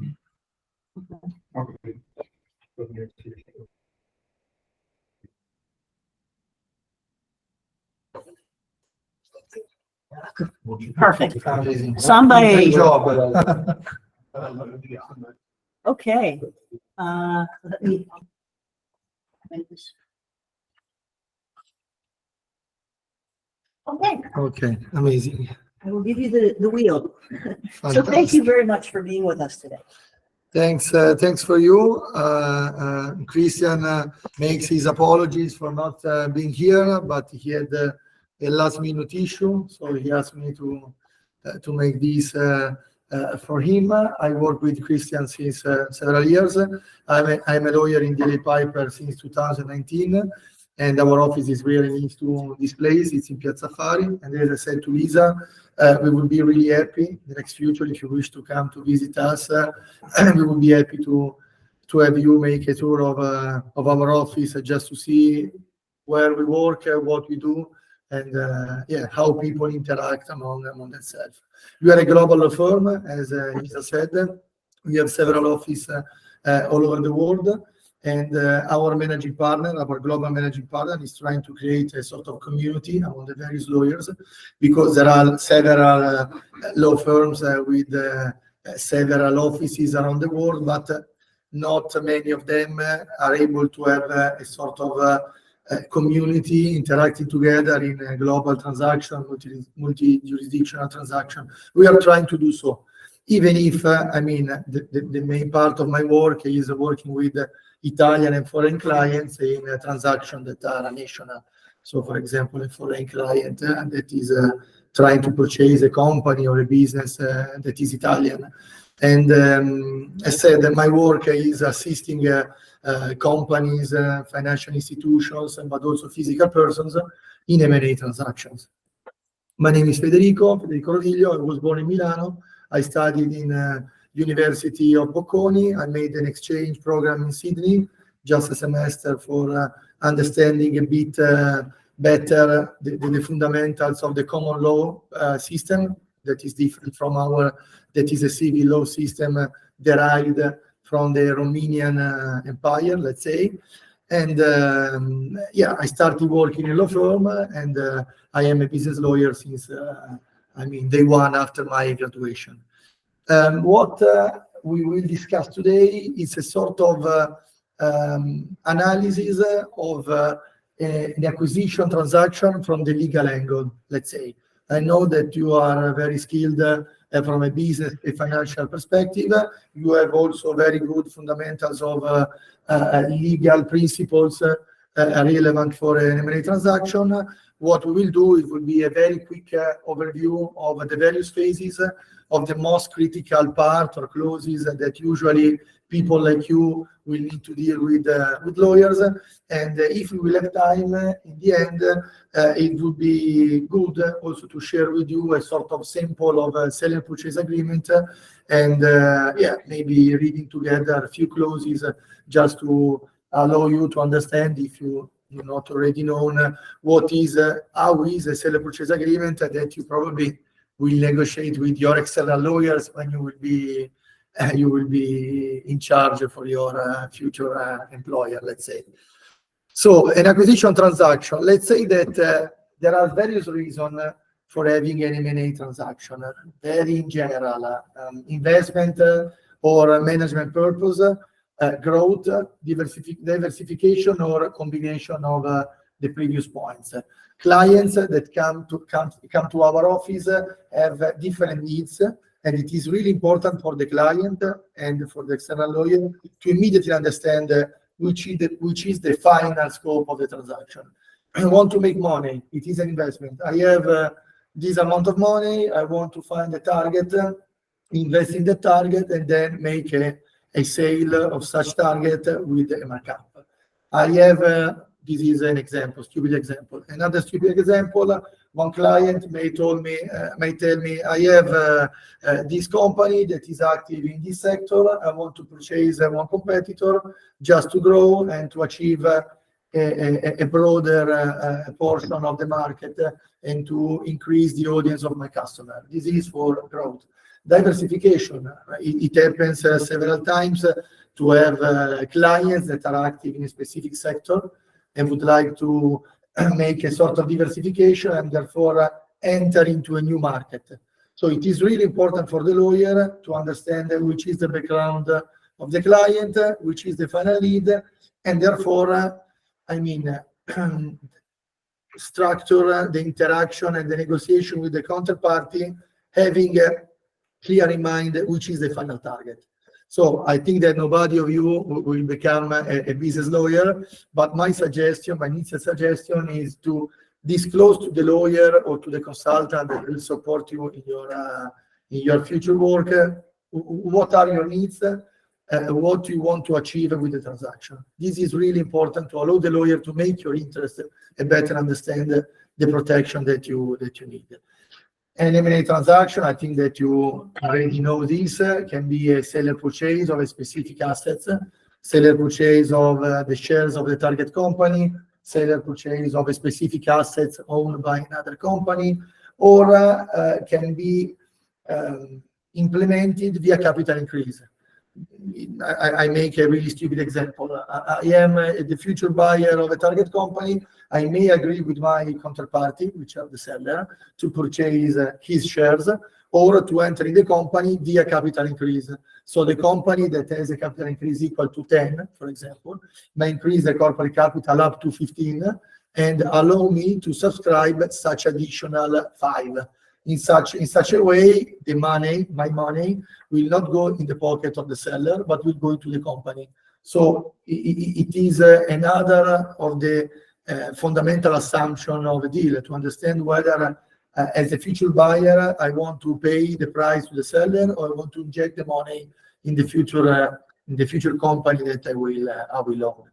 Or the other alternative is the merger or the demerger. I mean, we talk about M&A like merger and acquisition, but unfortunately in Italy in the recent years, the number of transactions that were implemented via merger is really limited.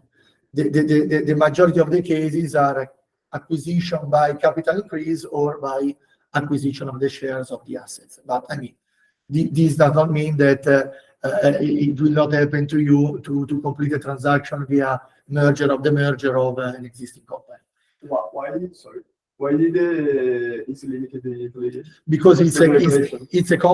a complex process. The merger has a specific discipline that requires at least from 3 to 6 months to be completed. Usually in the Italian market, we have a big number of transactions which are small size. So it is important for buyers to complete the transaction very fast with no complexity, no bureaucratic aspects. Merger were really often, let's say, in the past when we had big companies that were spin-off part of their activities.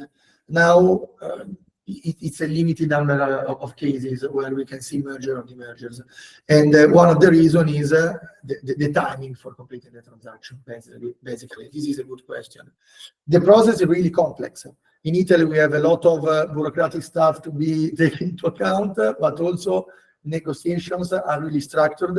The market is mature. I mean, the players are used to complete a transaction, M&A transaction, and will not happen as was more frequent in my early career of having sellers not used to complete M&A transaction. In that case, it was quite easy for a professional buyer to impose terms and conditions and the structure. Now sellers are really used to this kind of process, and therefore the structuring of the deal is a sort of interaction among both parties. We have not typically a buyer which has the money and that purchase a target company. We have sellers that are really conscious of their rights, really conscious of their assets, and therefore really able to negotiate the protection and the terms of the transaction, let's say. So it is frequent in 90% of the case of having prodromic agreements in place. So the initial phase of an M&A transaction is lawyers that exchange non-confidentiality undertakings, NDA, non-disclosure agreements, to protect confidential information of both parties, and the so-called letter of intent, term sheet, memorandum of understanding, a very preliminary agreement setting forth really briefly the main terms of the transaction. So to be from the beginning in agreement with the basics of the transaction. And then, in light of the non-disclosure agreement in place and the letter of intent, the parties will start the due diligence. I think that you already know what is a due diligence. It's a sort of investigation of the target, and it can be legal, financial, business, technical, depending on the business of the target. We will have different kind of due diligence. So if you will be project manager of a private equity fund, you will need in the future to interact with the various consultants that will carry on the specific due diligence. You will have lawyers for the legal one, you will have EY or a Big Four for the financial one, you will have the specific consultant for the business due diligence, just to verify that from a business perspective, from a legal perspective, from a financial perspective, what you are going to purchase is what you need, and there are not hidden issues that requires to be specifically regulated in the seller purchase agreement. The object of the transaction, we already said this, it can be equity interest in a company, so shares, quotas, depending on whether you have a società per azioni or a limited liability company, or can be also an organized assets or a specific asset. Because, for example, you may have in the future the possibility to purchase a building, to restructure it and resell it, or a line of a business of a specific company. So we will not purchase the entire company, not a specific line of business.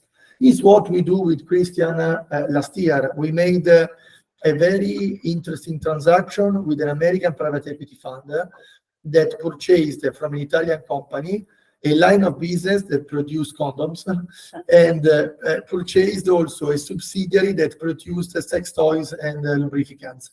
The brand was condoms, so it was control. So we made a complex transaction that in one part was the purchase of a line of business. We only purchased the productive plant producing the condoms.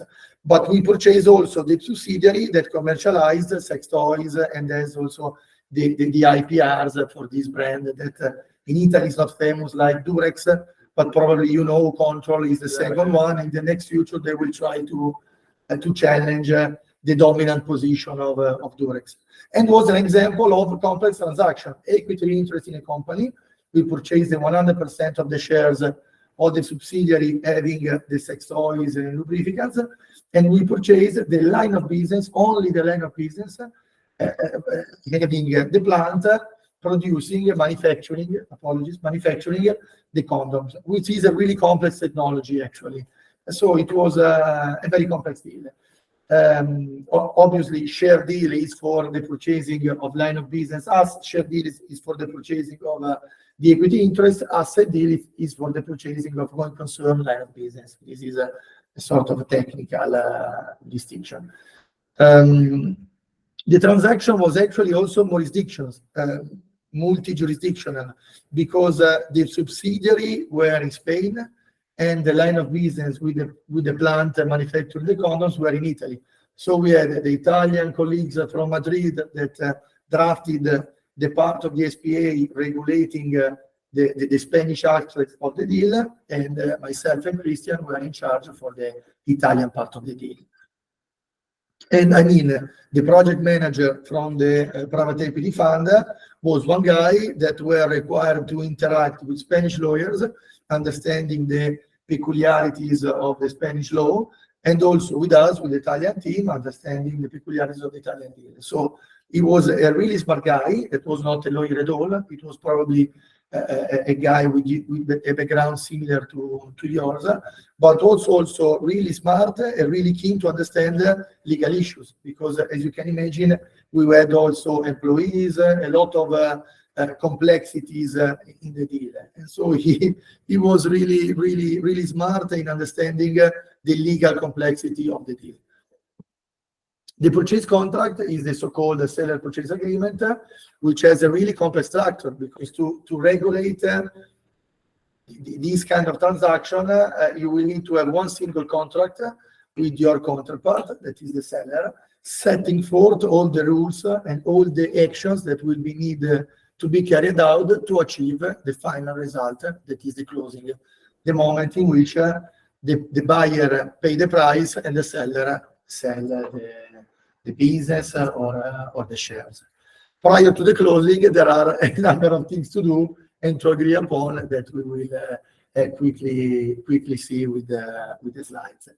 The seller purchase agreement, from a legal perspective, I do not want to bore you, but can be defined as a preliminary contract, because it's preliminary set forth the rules for the final agreement, that is the one that will be executed at closing.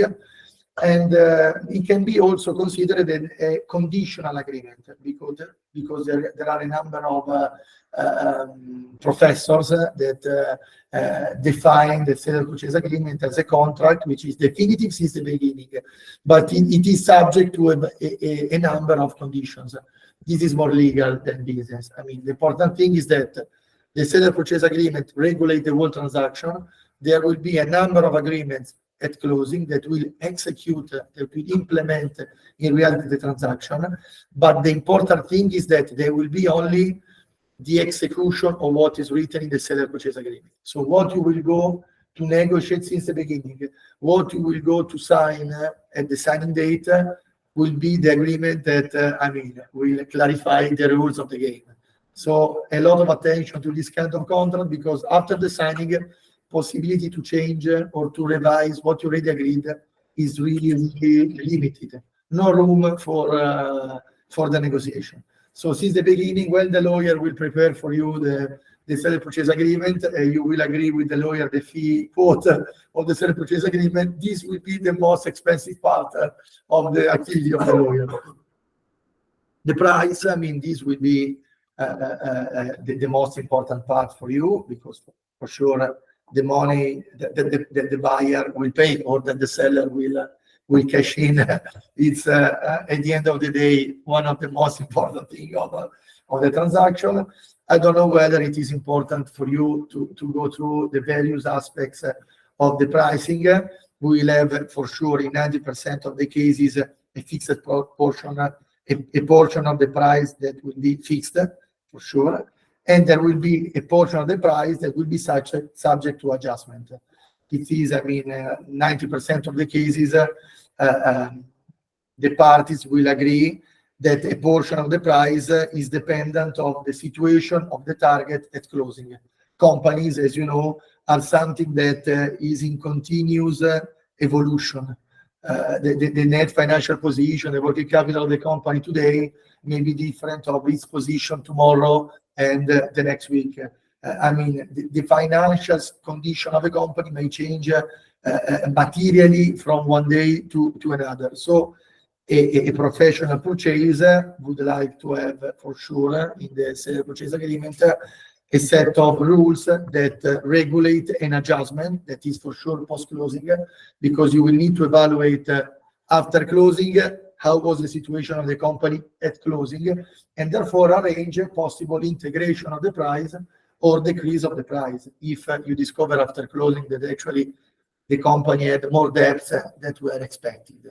I'm trying to simplify things, but the basics is this. Federico, may I ask you if Yeah. you could address one thing we've been talking about? When the economy goes into a downturn and maybe there's not a lot of capital available to do deals, are you seeing a more like earnouts, more creative financing in order to buy? Because usually the buy sell is I give you the money, but now when we have a tight economy, are buyers and sellers more willing to be creative about how they pay? That's a very good point. That's true. M&As in the 90s were incredibly easier. I'm not saying this just to appear to you smart. That's reality. When I started working in a law firm, it was around 2010. I used, as a super junior, I used to study the precedents of the deals that the firm made in the past. And they were complicated for me because I was a newly graduated professional. But after a while, I used to understand that they were quite similar. While growing as a professional, from a trainee, I became a lawyer, then I became a senior associate, etc., etc. It was clear to me how structures became more and more complicated. The reason is for what Lisa said. Where there is not so much money, the parties may structure complex deal and may have creativity, fantasy to arrange also the pricing. And earn-out mechanics were really rare in the 90s. In the 90s, there were a buyer, how much it costs your company? 10. Okay, I will pay 10 at closing. Now, it will never happen. The buyer will propose, I pay to you 5 at closing, then we make the adjustment and I give you additional 2 only if the net financial position of the company is confirmed. Then if you achieve in the next 12 months a specific target of EBITDA or revenues, I pay additional 2. And you can imagine that it's really complex for both parties agree on that clauses, because the buyer would like to have, difficulties for the seller in achieving such target, not to pay the additional price. And the seller would like to have clarity on what he will need to do to achieve the additional portion of the purchase price. So that's a very good point. You will be required to negotiate for your fund, your organization, creative structure of price that will be not paying 10 at closing in exchange of the shares. Will be a much more complicated structure. And if we can add a layer of complexity in this, buyer will try also to have a deferred portion of the purchase price, also as a sort of a guarantee against issues that may be detected after closing. I make a stupid example. If I sell to Lisa this bottle for 10 and Lisa pay to me 10 for this bottle of water, and then Lisa discovered that I already drink a bit of the water, she will be required to ask a portion of the money back. If I refuse, Lisa will be required to start the litigation in court with additional costs for the lawyer, with additional complexity. If you agree a sort of deferred portion of the purchase price, Lisa paid this bottle 7, after having verified after closing that the bottle is empty, may refuse to pay the deferred 3 that we agreed. and therefore will not need to go in court to achieve satisfaction of the claim. Sorry for the stupid example, but this is the basics. What is the most common form of these creative acquisitions? Is it we'll give you a bit now, then if you reach a certain point, like what's the most common one? The most common is adjustment and earn-out. These are made the best example possible. It is, I mean, 99% of the cases that there is a post-closing adjustment just to verify that the company at closing actually had the agreed level of debts, receivables, or for example, when you purchase fashion companies, a typical adjustment is based on the stock.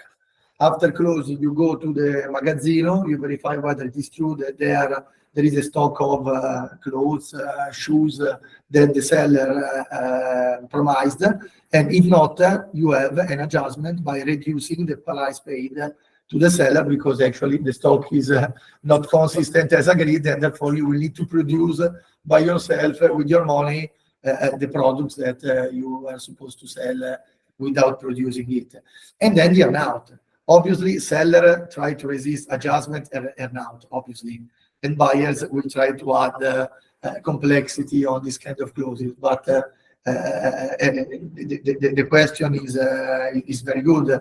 You will be required, depending on the position that you will have in the future, to negotiate this kind of structure just to protect the interest of the buyer or of the seller, depending on which is your role. But basically, to arrive to the point, adjustments to verify that the company actually has the futures that has been promised by the seller, and earn-out to incentivize the seller. When you have the earn-out, typically the managers remain the same. You retain the previous managers and you obtain commitment from them to manage the company also in the period immediately after closing. And you incentivize the management with earn-outs or premi or shares of the company, just to have them working not only in exchange of a remuneration, in exchange for stipendio, but also in exchange for shares and the future possible earning. So closing or other fulfillments. I think that we missed condition precedent. Okay, here, very quickly. We can have a transaction where signing and closing are simultaneous. So you execute the sale and purchase agreement and you have the closing at the same date. You agree on the sale and purchase agreement and basically you implement the sale and purchase agreement at the same date. So you pay the price, you obtain in exchange the shares, and you execute all the ancillary agreements only in one day. It happens, I think in the majority of the cases, that from signing until closing, there is a period that is called interim period, during which the parties agree to do a number of things. For example, it is usually the buyer requiring to seller that I will execute the binding commitment to purchase the company, that is the sale and purchase agreement. But prior to complete the closing and paying the price, you need to do A, B, C, D. These are the condition precedent. For example, they may relate it to regulatory reasons. For example, antitrust clearances or golden power authorization. Now we talk a little bit of these two things, or maybe related also to the so-called change of control clauses. It may happen that during due diligence, you verify that the target company has a number of contracts with important clients with change of control clauses. For example, the client say, in case of change in the ownership of your company, I will be free to terminate the agreement.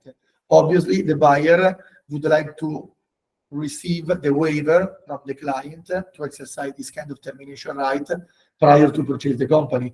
Otherwise, he will be exposed to the risk to purchase the company and losing after closing all the clients because they exercise the change of control clause. So this is a typical example of what can be required to do the seller during the interim period. So we execute the binding commitment. I make an example from the buyer perspective. We execute the binding commitment that I will purchase the company if you do 1, 2, 3, 4, 5, 6 actions. And the seller during this interim period try to do all the activities to complete the conditions to achieve closing. I made the example of change of control clause, but we can have the antitrust authorization. If we are talking about the two big companies, it may happen under specific requirements that the completion of the transaction need to receive the green light from the antitrust authority. So the parties will agree that during the interim period, they will consult the antitrust authority, they will explain the transaction, and they will seek to obtain the authorization. If the authorization is not obtained, the deal is dead. There is a portion of the deal. What happens if there are like three parties and like two companies wants to buy one company and they are like Competitors. Yeah. You need to ask the authorization. It is likely that you will need to ask the authorization of the antitrust. It happened to you. Yeah, sure. And it is a really a delicate aspect of the deal because it is time consuming. The filing to the antitrust, the whole process may take several months. It gives uncertainty of the deal. Buyer and seller don't know whether they will complete the transaction until the antitrust authority confirm the green light or reject the green light. And it may happen the antitrust authority authorize the transaction subject to specific conditions. For example, you can purchase such company provided that after closing you sell such a division to a third party, because otherwise you will have a dominant position into the market. It's a really delicate aspect. I mean, it happens only with a very big transaction, but it happens. Another clearance that is usually required is the so-called golden power authorization. I don't know whether you already heard about it. The Italian government, but I would say the majority of the European countries, enacted a set of rules saying that in case of a foreign buyer of an Italian target that is active in specific dedicated sector, for example, medical sector or pharma sector or in the war sector, the possibility to purchase such company shall be authorized by the Italian government. And Christian is specialized also in this kind of filings. Because, for example, it seems stupid, but when we purchase the control brand, we need to require the authorization to the Italian government because it is a medical device. Condoms and sex toys, it is interest for the Italian government that are produced properly. Because I made a stupid example. Let's imagine if a foreign buyer of such Italian business purchase such company and then cut costs and start producing condoms that are really bad quality or sex toys that are not compliant with the medical prescription set by law for that kind of sex toys. It may happen that the Italian population has bad consequences, an increase of abortion or babies, but also, for example, medical injuries, because it may happen.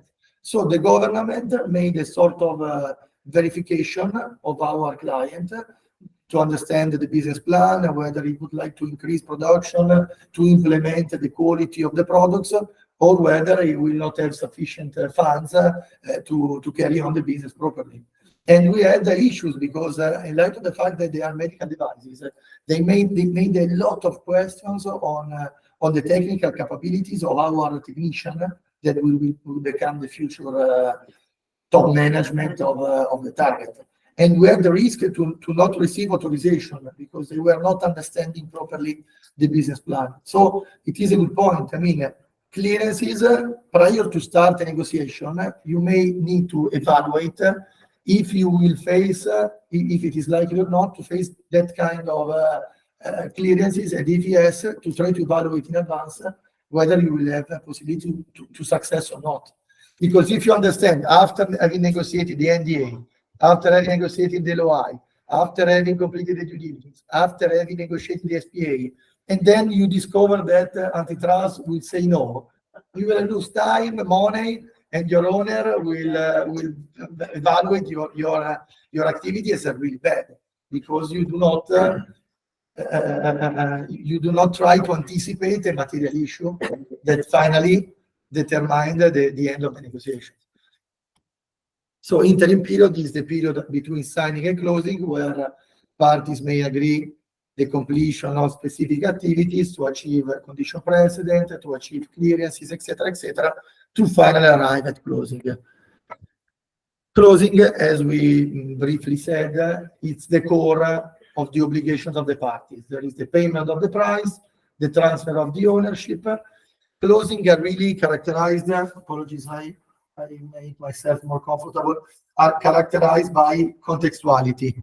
Obviously, buyer would like to pay the price simultaneously with the acquisition of the ownership of the target asset or of the shares. Nobody wants to pay in advance the price without the certainty of having in exchange what you want.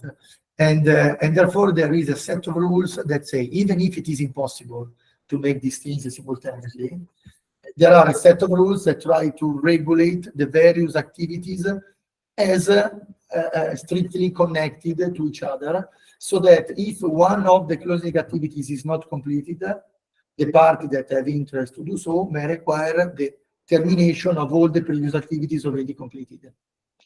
And then there are operative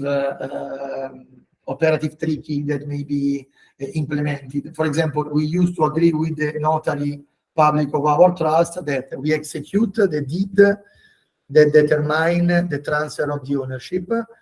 We sign the deed, so the deed is completed, but it remains in escrow to the notary, that is a public officer, until the seller do not confirm that the wire transfer, I mean the money, is credited in the bank account of the seller. So there is no risk that we execute the transfer of the property, but finally the wire transfer is not completed.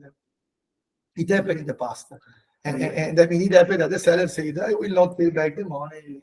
That's your issue." And was not happy the buyer to go in court to make also criminal accusation to the seller. But in the meanwhile, 7 million were in the pocket of the seller without the transfer of the ownership. You can see everything in the market. I mean, do not trust on your counterpart until the end. That's my suggestion. Then we are in a really technical part. I try to be quick just to not bore you. Another thing that typically happens, this is interesting, that happened during a closing, in addition to the payment of the price and the transfer of the ownership of the shares or the assets, is the replacement of the management. For sure, the buyer will have interest in appointing new directors, new project manager, new senior managers to carry on the business after closing.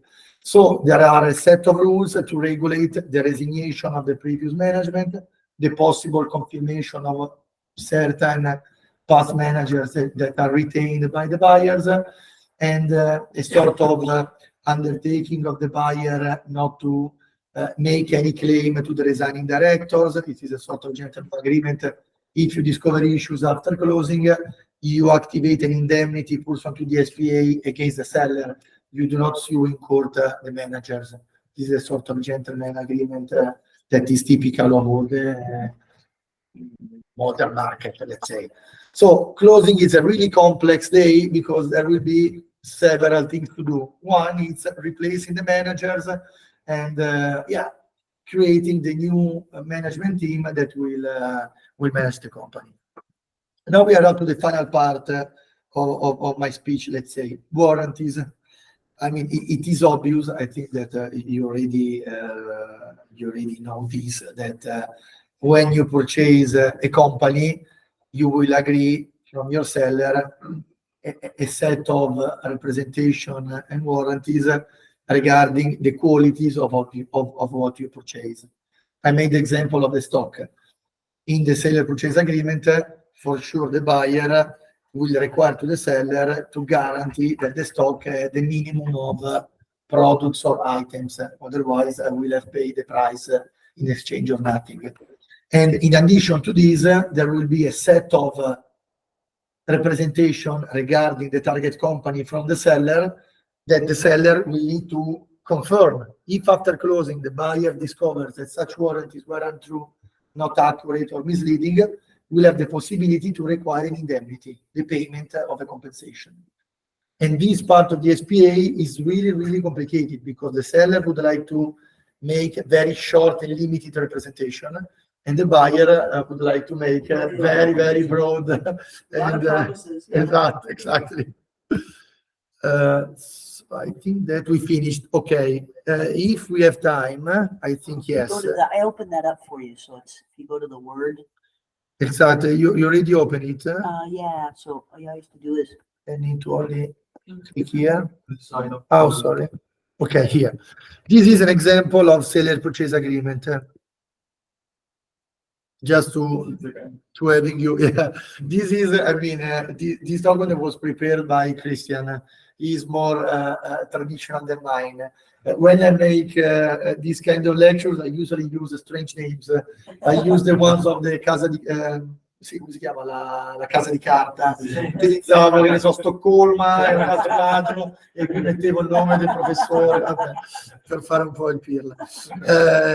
Qui abbiamo Tizio, Caia e Alfa. Sono tre parti. Allora, aspetta. Ok, qui abbiamo here we are two sellers, Tizio e Caia, and we have Alpha as a purchaser. So the seller purchase agreement, one of the most important things to do is to have clarity on the parties, their role, obviously, and the background. What is the factual background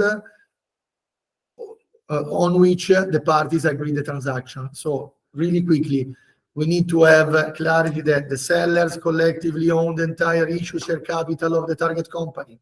The object of the sale is all the sale shares. How the sellers own the entire share capital. Tizio has 60% of the shares and Caia has 40% of the shares. The corporate purpose of the target is, and here we need to describe in detail what is the activity of the target company that I would like to purchase and that I would like to do after closing. The group, the business is based, is exploited, let's say, in a plant in Canada. So we'll have representation and warranties on the ability of the company to make the business after closing and the fact that the plant will be owned by the company as of the closing date, just to avoid that the seller sell the plant prior to completion of the deal. And then this is legal stuff. We'll have the description of the deal, so the sale of the shares. We'll have the fundamental assumption that buyer will pay the price only if both sellers sell the shares and not only one of them, because as a buyer, I would like to purchase 100% of the company and not only the 40 or the 60%. We will have this kind of protection for the buyer, joint and several liability of the seller. Buyer will try to have both sellers liable toward the buyers for all obligations under the agreement. Sellers will try to have, I am liability for my obligation and Caia is liable for her obligations. This is one of the typical initial discussion among parties when there are more than one seller.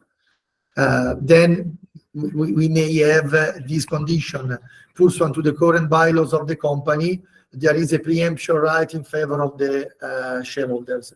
So if one of the existing shareholders would like to sell to third party his shares, he needs to offer the shares to the other shareholder as a priority. The buyer would like to avoid that after having made the due diligence, after having negotiated the SPA, closing may be terminated because the other shareholder exercised the preemption right. So one condition of closing is you will waive your preemption right. So I'm sure that I will purchase your shares and no surprise will happen prior to closing.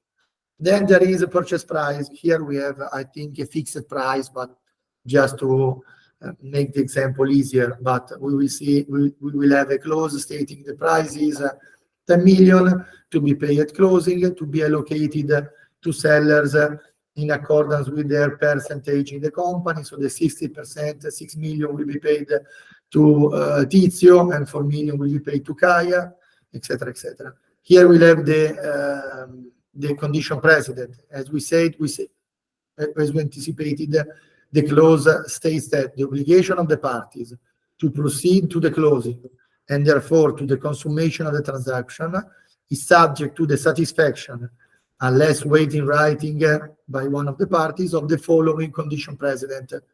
No applicable law shall have been enacted that would make illegal the transaction.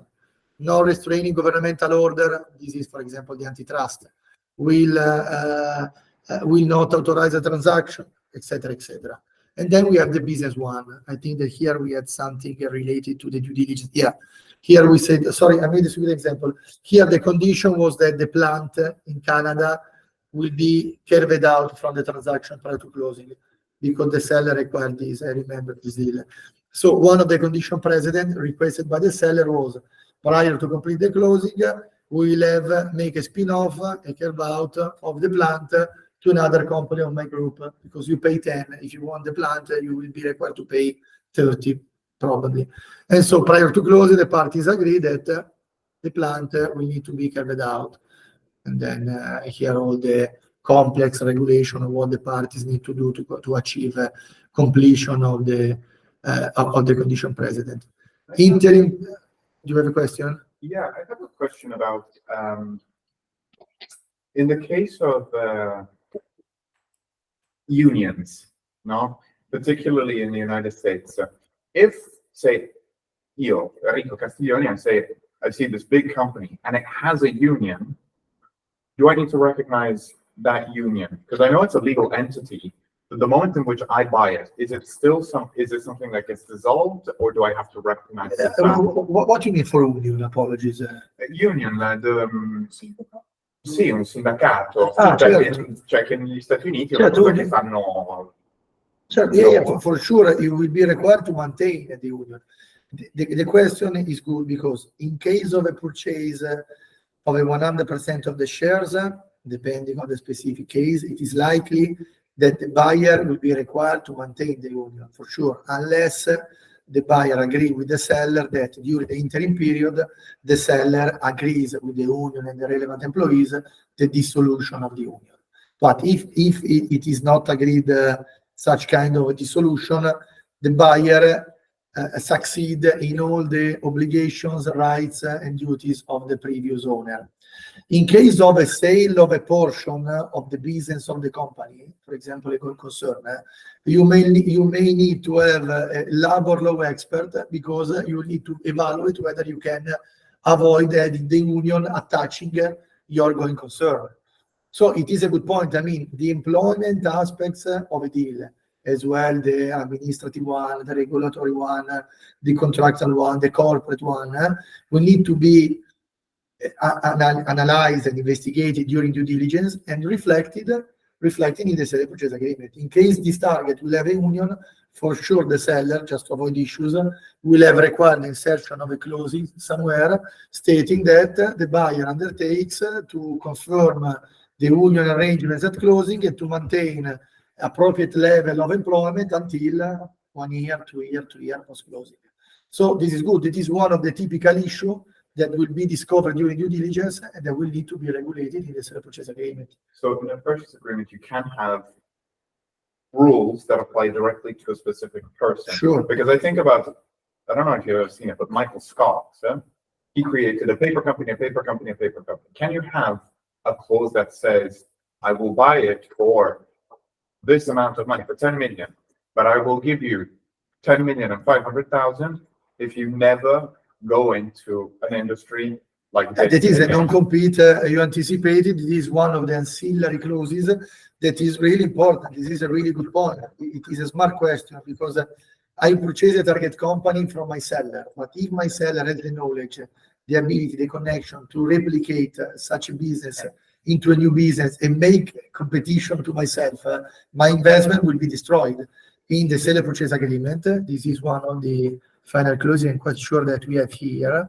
There is a non-compete undertakings. It is usually buyers require to sellers not to compete with the business for a specific period of time after closing. Let me check if we have it so we can read it.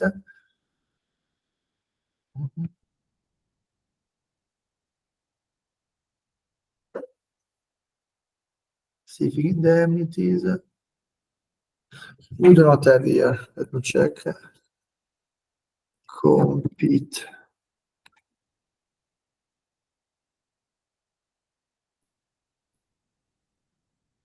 No, we do not have a non-compete clause here, but I mean, it is like you said, there is a specific undertaking from the sellers not to compete with the target company and then directly with the buyer in the same business. Of course, it is illegal to impede to a person to make business.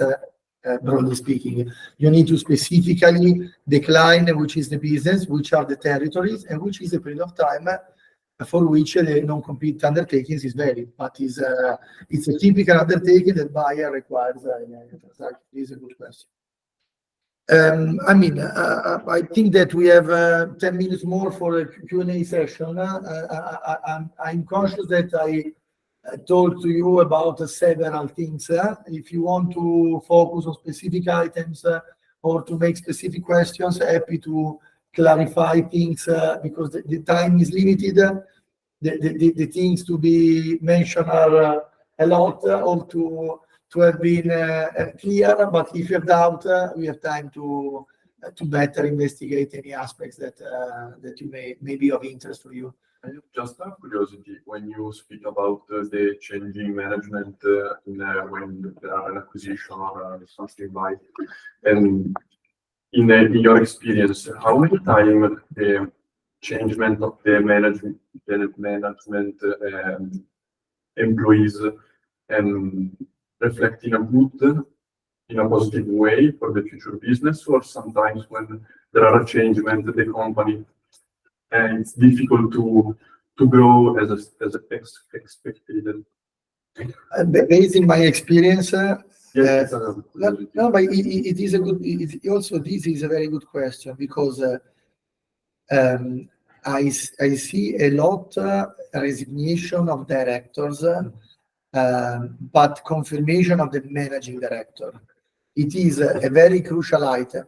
I mean, it always happens that the buyer, when I am assisting a buyer, clearly state to the lawyer, I will change the directors, because in these kind of big companies, there is no a sole director managing the company, but there are a board of directors composed of 3, 5, sometimes also 7 directors with different roles in the company. And it is likely that the buyer would like to replace the majority of directors to have the people of its own trust. okay. But the managing director, which is the one that carry on the day-by-day business, it is always strategically retained pursuant to a specific management agreement where he has a specific targets to be achieved, but also increase of remuneration.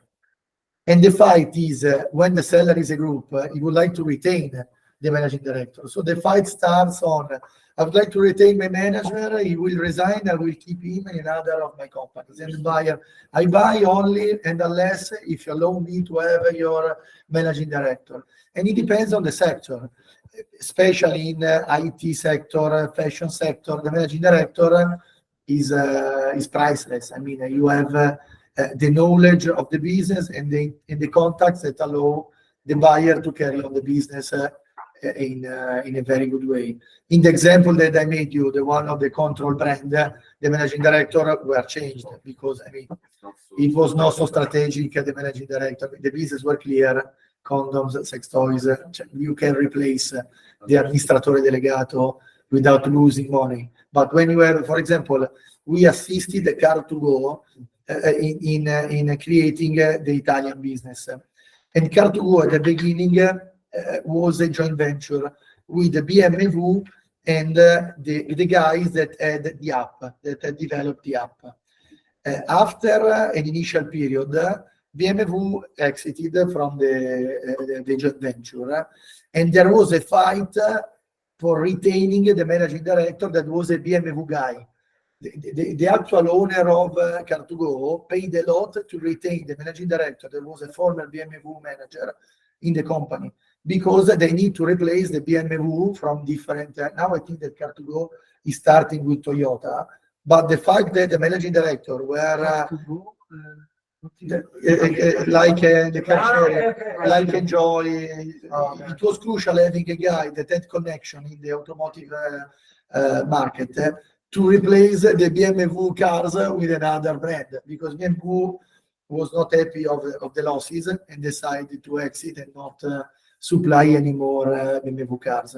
Retaining such a manager was crucial because without such a manager, they will not have found connections with Toyota. And so therefore they would have been finished. Now I think that they've been purchased by another company, and for the reason it's not Car2Go, but now it has another name.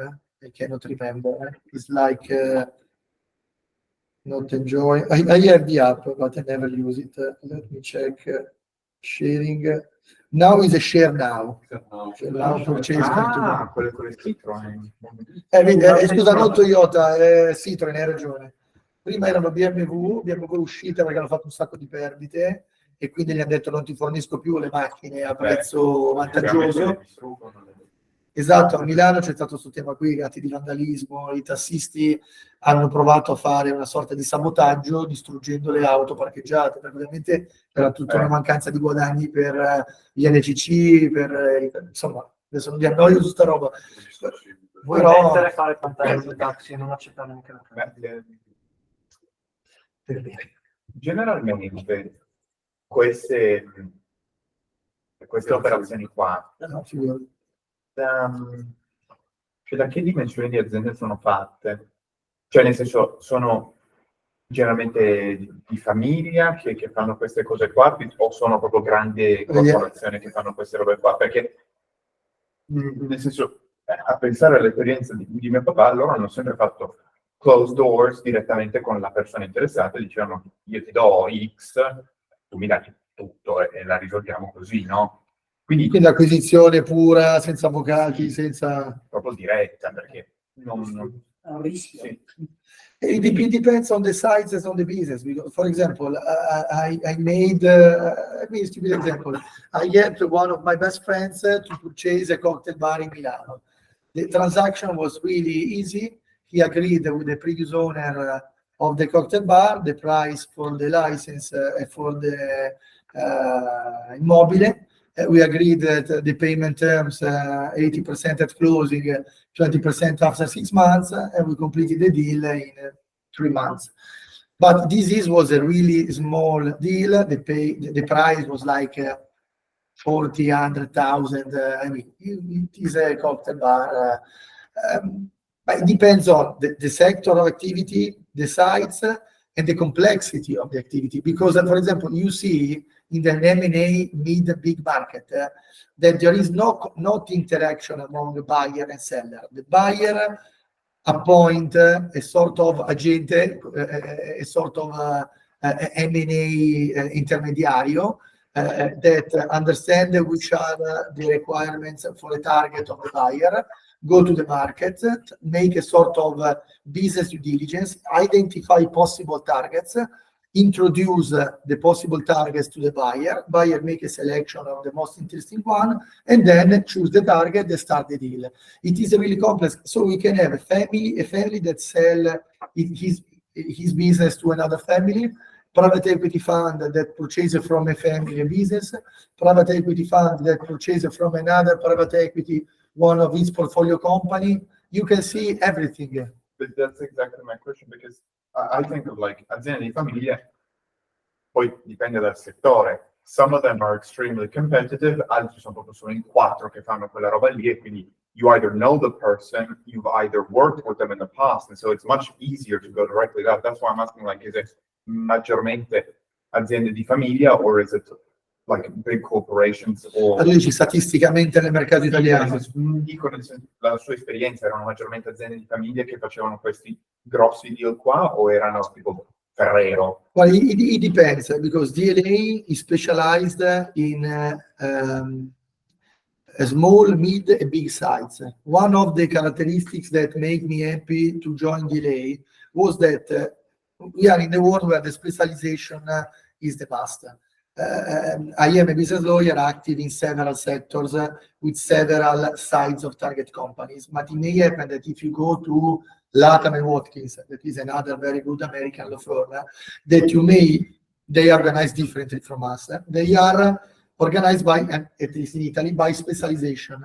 You may talk with the business lawyer that is specialized in a small, medium transaction only in the high-tech sector.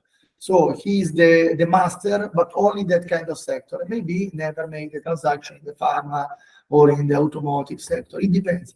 One of the good things for DLA, in my opinion, and also good things for our client, is that you can create a relationship with the client, and you may remain the business lawyer of the client because you are able to complete a transaction in different sectors. So I really saw everything in my experience. The family business where there is a very old man that is selling the activity because none of the nephew would like to go on in such a sector. Or at the same time, I had Ferrero as a client, and we purchased actually a specific brand for creating a new line of biscuits, for example. You can see everything. In your future role, one of my suggestions, try to make clear what you want to do, because maybe my assumption is not correct, but you will work as project manager, as an investment director in I don't know, Family companies. family companies, family offices, private equity funds, or big corporations, because Ferrero has people like you scouting the market and evaluating possible targets for growing. Try to understand since the beginning what you like. You would like to specialize in a specific sector. You would like to specialize in a specific size of a market. You would like to specialize from seller or buyer side, or you want to do everything. Having in mind what you want to do in the future will allow you to make application in the right places, make interviews with the right employers, and then starting your career with the right step. Because I started without posing myself this kind of question. I started in another American law firm that was Oric, the name is Oric. They were hyper specialized in the energy sector. After 6 months, I said, oh, it is boring. We always purchase companies owning photovoltaic plants, wind farm, in the renewable energy sector. It was boring for me.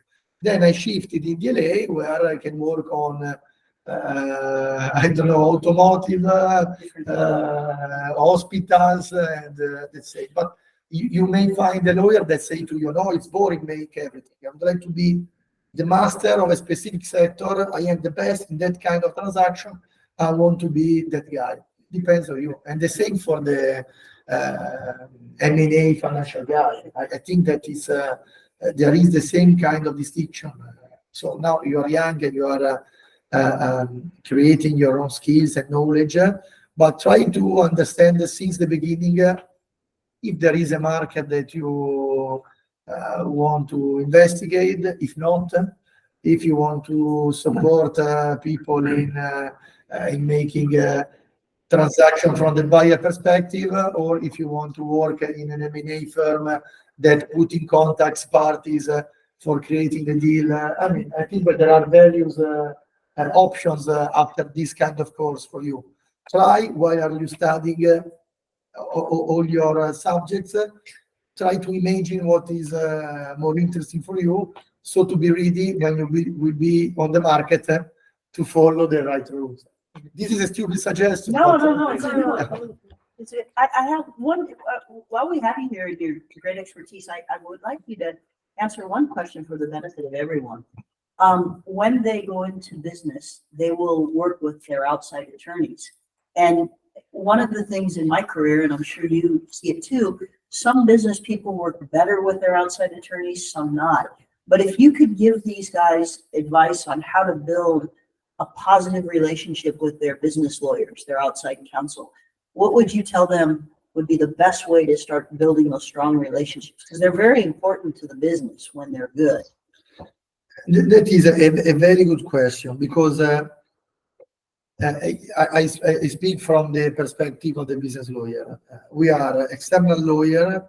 Our firm are quite expensive, even if in the market there are a lot of law firms specialized in M&A transaction. The difficulty is that I try to be short, but this is a very good question.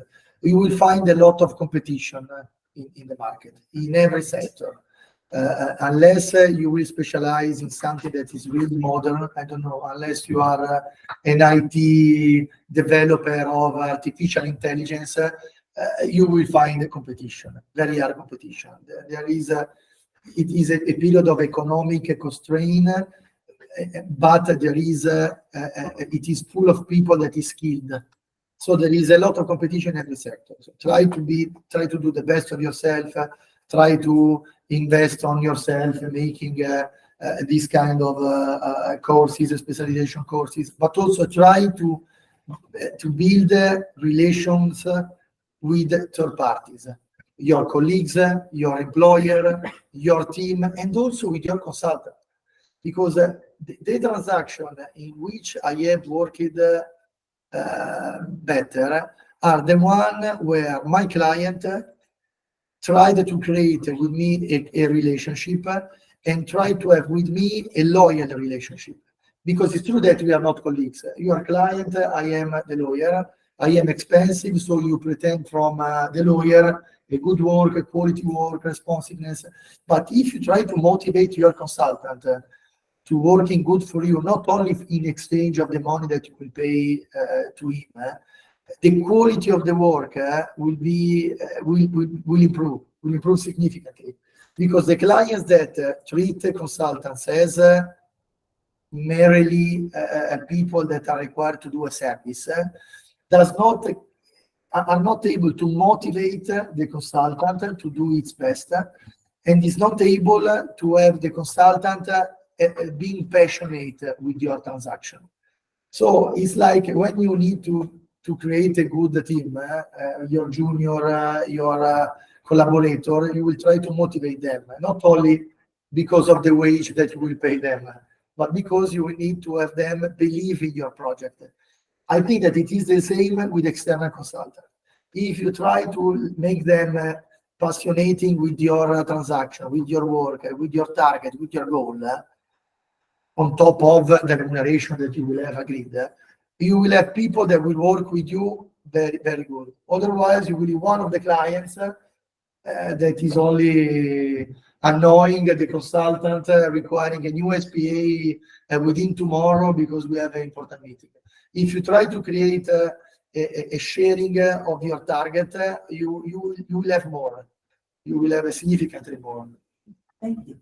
Any other questions? Io avrei un'ultima domanda, ma in tutto questo processo il notaio di per sé che ruolo ha? Nel senso, è quello che arriva alla fine nel momento in cui c'è da stabilire le parti, da firmare? Perché per esempio, cioè, se una persona vuole aprire e chiudere, magari non so se acquistare una società, tecnicamente potrebbe andare da un notaio, no? Sì, ci sono una serie di attività che si possono fare solamente con notaio. Ok. Adesso quindi l'operazione di acquisizioni, fusioni, vendite, ci deve essere, tanto più complicata l'operazione, l'avvocato e il notaio, due ruoli diversi. Ci sono operazioni un po' più tipiche o semplici dove possono essere semplicemente svolte dal notaio, Ok. ma come ci sono anche attività del notaio che può fare l'avvocato. Sotto determinati, adesso andiamo sul tecnico, però sotto determinati valori economici, la compravendita delle quote può fare anche un avvocato, la può autorizzare anche un avvocato.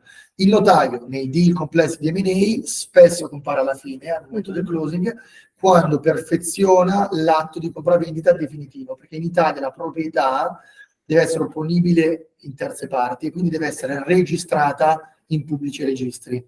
Quindi tu firmi l'SPA, che è un contratto privato preliminare solo tra le parti, lo fai con l'avvocato. L'SPA prevedrà che al closing un determinato aspetto necessiterà della certificazione notarile, che è un pubblico ufficiale, quindi si andrà tipicamente al closing dal notaio e senza alcun pregiudizio per tutte le regole più ampie negoziate nell'SPA si firmerà l'atto di compravendita notarile, che è un atto molto più breve che certifica il trasferimento della proprietà, senza alcun pregiudizio per le regole più ampie. È una specie di timbro, esatto. Però poi ci sono deal in cui i notai sono fondamentali. Il notaio Marchetti è uno dei più importanti di Milano, è notaio da 5 generazioni, è perché lui è un mago. Ci sono operazioni dove ci sono per esempio da mettere pegni sulle quote, perché devi garantire il finanziamento bancario che magari ti ha aiutato a pagare un pezzo del prezzo. Il notaio lì ha un ruolo fondamentale, quindi va da un notaio bravo, lo coinvolge un pochino prima, lavora a quattro mani con l'avvocato perché spiega all'avvocato come deve scrivere la clausola del closing, la parte di certificazione, a volte non è per niente banale, no? Soprattutto quando ci sono i deal immobiliari. Non so se avete mai comprato casa, probabilmente no, siete giovani, cazzo, è un delirio lì. Provate a immaginare quando fate la compravendita di un hotel, quanti casini ci possono essere, quanti aspetti nei Un'azienda con pubblici dentro altre registri. aziende, Un'azienda che con dentro le dentro altre aziende, aziende. esatto, cioè lì il notaio è fondamentale. Vale soltanto in Non Italia ha o comprato anche Fiat. all'estero? Il notaio ha un ruolo importantissimo in Italia, nelle altre giurisdizioni talvolta ha un ruolo meno importante, altre volte in UK è meno importante, ha un ruolo meno prestigioso, però anche lì ha un valore di certificazione. Certo, sì, sì, però sai, io ti so dire per la parte italiana, so che Il notaio fa tutti, tutto in Italia, no? sì, è importantissimo. In UK, che è un paese di common law, è meno importante perché lì hanno un'attenzione alla certificazione, tutto un sistema diverso, è un discorso complesso, però in Italia ha un ruolo fondamentale, non peraltro sono riusciti a essere una casta più forte di quella degli avvocati, quindi ancora più chiudere l'accesso alla professione e a mantenere tariffe notarili pubbliche che sono stellari. Cioè, quando dovrete andare da un notaio pagherete pesantemente, ragazzi. Con l'avvocato negozi magari riesci a ottenere un avvocato che ti paga, ti fa lo sconto. Con il notaio non ce la farete mai. Per quello che abbiamo un amico di famiglia notaio. Amico del notaio fondamentale. Conoscendo tuo padre di sicuro. Well, let's thank, what a great stage. Grazie mille. We have these for you and Christian, just kind of a small, backpack, so take one. Grazie mille. Thanks a lot. Yeah, so just, really, we hope you'll come back. We hope we'll continue to work with you. The students really benefited. I think this perspective is really important. So thank you very much. Thanks a lot. Let's arrange maybe a bit longer lesson next time because a lot of concept, maybe more time would be easier. But again, I will confirm my suggestion to Christian to host you if you want to make a tour of the firm and see how it works. Maybe interesting for you. Okay, let's take 5 minutes. We'll come back and do the case studies, okay? Thank you. Thanks a lot. Thank you so Thank much. you very much. Really, yeah, no, this was fantastic. This was fantastic. I really enjoyed it. I think this is- Grazie a voi, ragazzi. Grazie a voi. Bocca al lupo per tutto, mi raccomando. Grazie. Non fatevi demoralizzare, che è pieno di persone che vi diranno è difficile, è complicato. Vabbè, Se se la va cosa qualcosa di- storto veniamo in studio da lei e diciamo abbiamo problemi. Esatto. Abbiamo imparato, bisogna avere due Ciao, ciao. 5 minutes, not 6. 5. Yeah. All right. Oh, that was fantastic. I Thanks really a lot. enjoyed it. No, it's fun for me, and I like your ideas, and you presented it very well. So, Thanks a lot. Thank you. yeah, they asked good questions. They're Yeah, they made questions that were very smart, Yeah. focused on concrete aspects. Yeah. This is good because I used to make lessons to law students, Uh-huh. and they are too much Theory, yeah. theory, exactly. No. What I liked, concrete questions, focused on specifics of what we are discussing and not general principle. Yeah. I mean, they will be managers, so Yeah. Well, this they is will the need to important- be. Well, that's good because I'm glad to hear that you really try, like our approach is, we'll teach you the theory, but we have to know. In fact, the case studies, the last thing, we're looking at the Airbnb, Sequoia Venture Capital Oh, deal. wow. When Airbnb was almost ready to flatline, and then we're looking at the second case study is having them analyze the Merlin Entertainment's investment. So we really try to push them to look at real world cases. So Very good. This is very good because the risk of Italian university is to make too much theory and less case study. When I studied in Australia, we made only case studies. yeah, So it is really important to to make them focusing on real life. yeah, and you fit in so well with that. I mean, your approach was perfect. So Thanks a lot. Thank you very much. è stato grande piacere. Piacere mio, grazie di Yeah, tutto e in we'll bocca have al you lupo. back. Yeah, thank you. We'll stay in touch. And I took a couple of pictures that we usually put on LinkedIn. Sure, no issue at Thanking all. you, and is that okay? Just thanking you and DLA for. That's okay for me. No issue at all. Yeah, Thanks a lot. Wonderful. So, All right, thanks. I'll send you a connection. We'll stay connected Sure. with each other through Sure. LinkedIn, and we'll follow up. And in the future, we'll think about maybe a different longer class. Molto volentieri, Okay. grazie Very mille. good. And salutami Cristian, sì, spero che tu te... credo che sia rimasto bloccato da questa visita Ah. e mi sta scrivendo come sta andando, io ancora qui. Quindi credo che ti chiamerà o ti No, siamo scriverà. molto grati per la Ora lo chiamo. partecipazione. Sì, è ancora lì, quindi Ok. ti chiamerà comunque. Ok. Grazie Ciao, mille, buona ciao, giornata, ciao. ciao, Ho grazie. preso tutto, io sono professionista Sì, a dimenticare le cose. Ok. Ok, Ciao, ciao, grazie. grazie.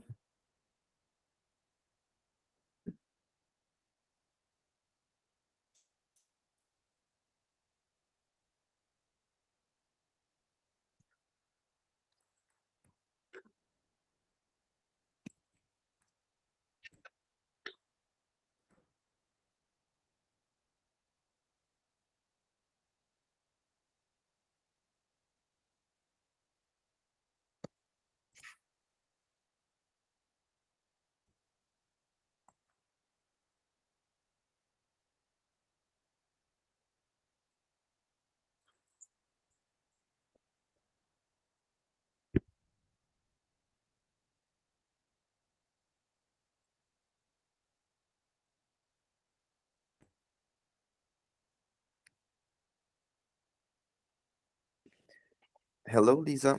Oh, Can you hey, hear me? yes, I can hear you. I lost the screen. We're trying to get Uh, it up. I I can, wanted to ask you if we are Yeah. done with the lesson or just with the guest speaker. we just finished the guest speaker. We're going to come back and talk about the case studies. So probably about 35 minutes Okay, great. for the lesson. Okay, Could you thank hear you. them okay? We lost the screen. I'm trying to put it back up now. Here we go.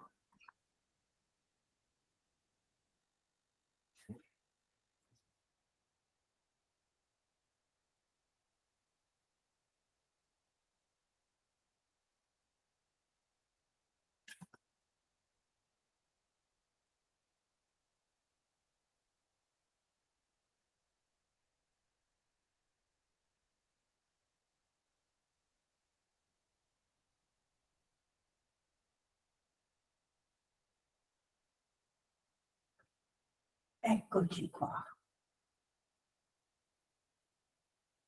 Okay.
Sì, che ho sentito proprio il catarro.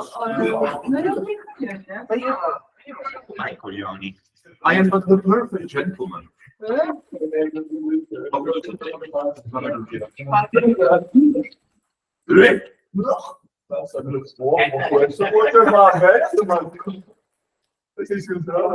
Somebody, did you see? I got it back all by myself. Oh, nice.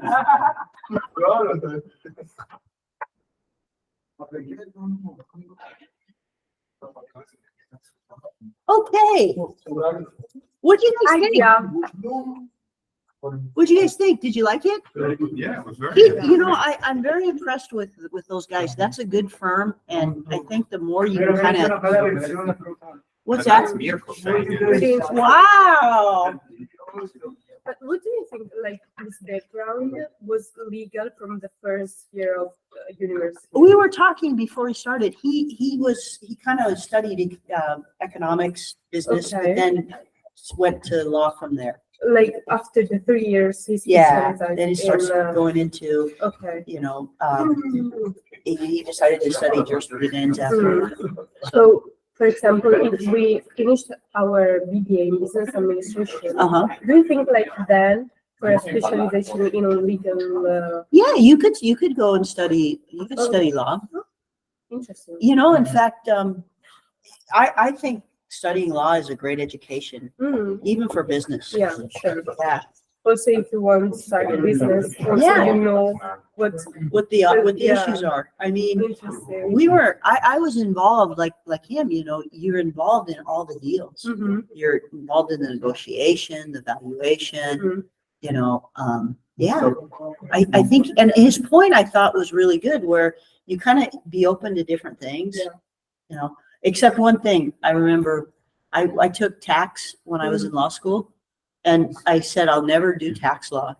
And people said, I'll be open, try a tax case. And I was like, no, I never needed to experience tax because I hated tax, but everything else is Really. absolutely, Mm, absolutely. interesting. No, I was really pleased. I'm glad you guys asked really good questions.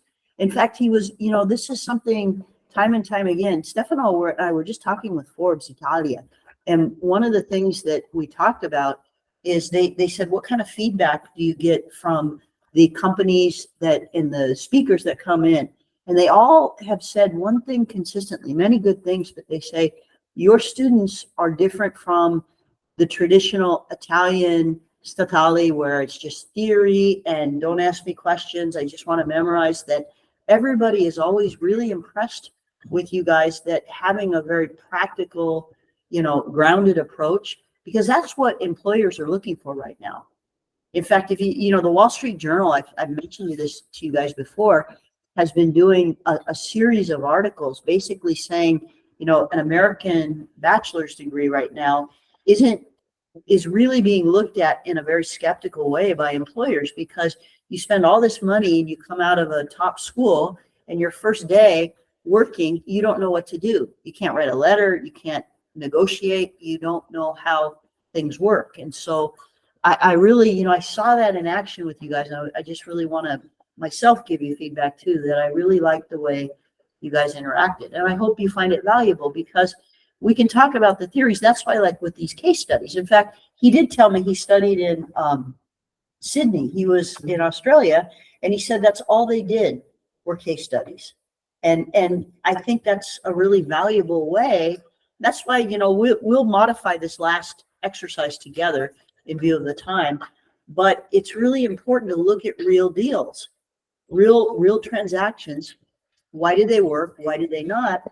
That's the value, is this is a case from the real world, not some hypothetical from a textbook, because those aren't the real world. The air is like really dry in here.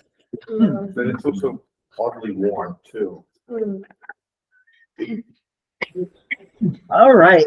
I'm gonna die. You want some water? Okay, Excuse me. no problem. I don't even smoke. Maybe I should start. It'll help. You want to start smoking? I should. It's not good for you. I regret it so much. All right, just out of curiosity, did you guys have a chance to kind of consider or talk over lunch about these case studies? What I think we should do maybe is have more of a, if you did, great, but let's have a general discussion together. I want you guys to talk more than me for the last 35 minutes of class. We finish at 3. Oh, really? Yeah. I'm gonna keep you longer if you want. About the Yeah, did you guys, so maybe, Yeah. let's do this. I wouldn't know how to kick it off, but Okay, Yeah, well, because we hadn't time to write down something. Maybe we can discuss. yeah, that's what I'm thinking. We'll change it so we have a discussion. So I'm gonna kick it off. But I want to hear you guys talk more. So here's what we're gonna do. Let's talk first. Let's take 10, 15 minutes, talk about the first VC case. Mhm. Then we'll talk about the private equity. Okay. So let's start with the entrepreneur side. So you guys know the basic background of this? Yeah. So the company was ready to fall off the cliff. It had no marketing ability. It knew it had a good idea.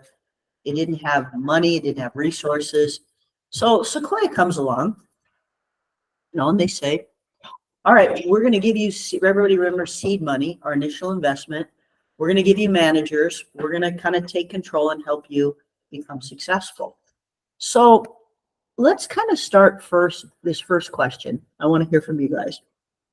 Suppose you all, this is Sequoia. We're in Menlo Park right now. We're in this big, fancy California conference room. And you guys are trying to decide whether you're going to invest in this, Airbnb and what? There's a couple of 3 or 4 guys. What would be the market? Try to put yourself back at that time where if people wanted to go on vacation, you make a reservation at a hotel, the Four Seasons, Hyatt. What's the market opportunity that what do you think was changing about consumer behavior back when this VC deal was happening? Why was this a? You mean after the deal? So no, I want us to go back to look at the deal, kind of looking back in time.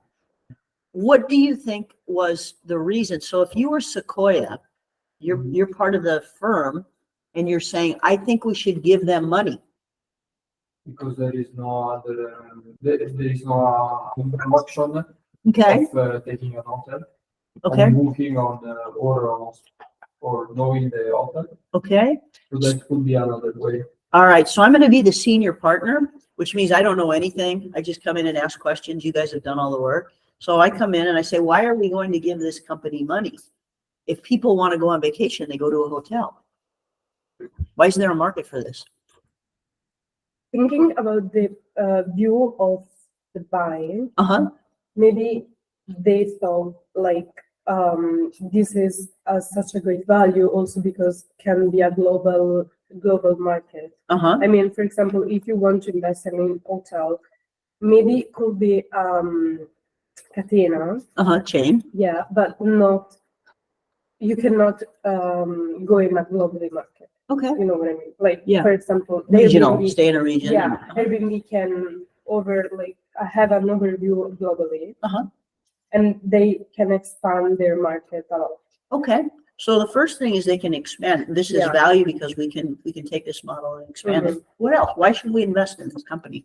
Because I don't need an infrastructure. Because I use what the people offer to me. I give only the software to propose their house or something. So I don't have costi sulle mie infrastrutture e strutture del So not a lot of costs, not a lot of operating costs. Okay.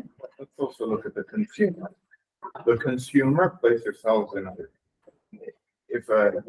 especially in Europe, it's very normal that in August you get a month off. And if you don't have the financial capability to go into a hotel, because hotels are expensive, someone puts their house up on Airbnb for a month, Mhm. and it costs a lot less than renting Uh-huh. or having to stay in a hotel. It gives more option.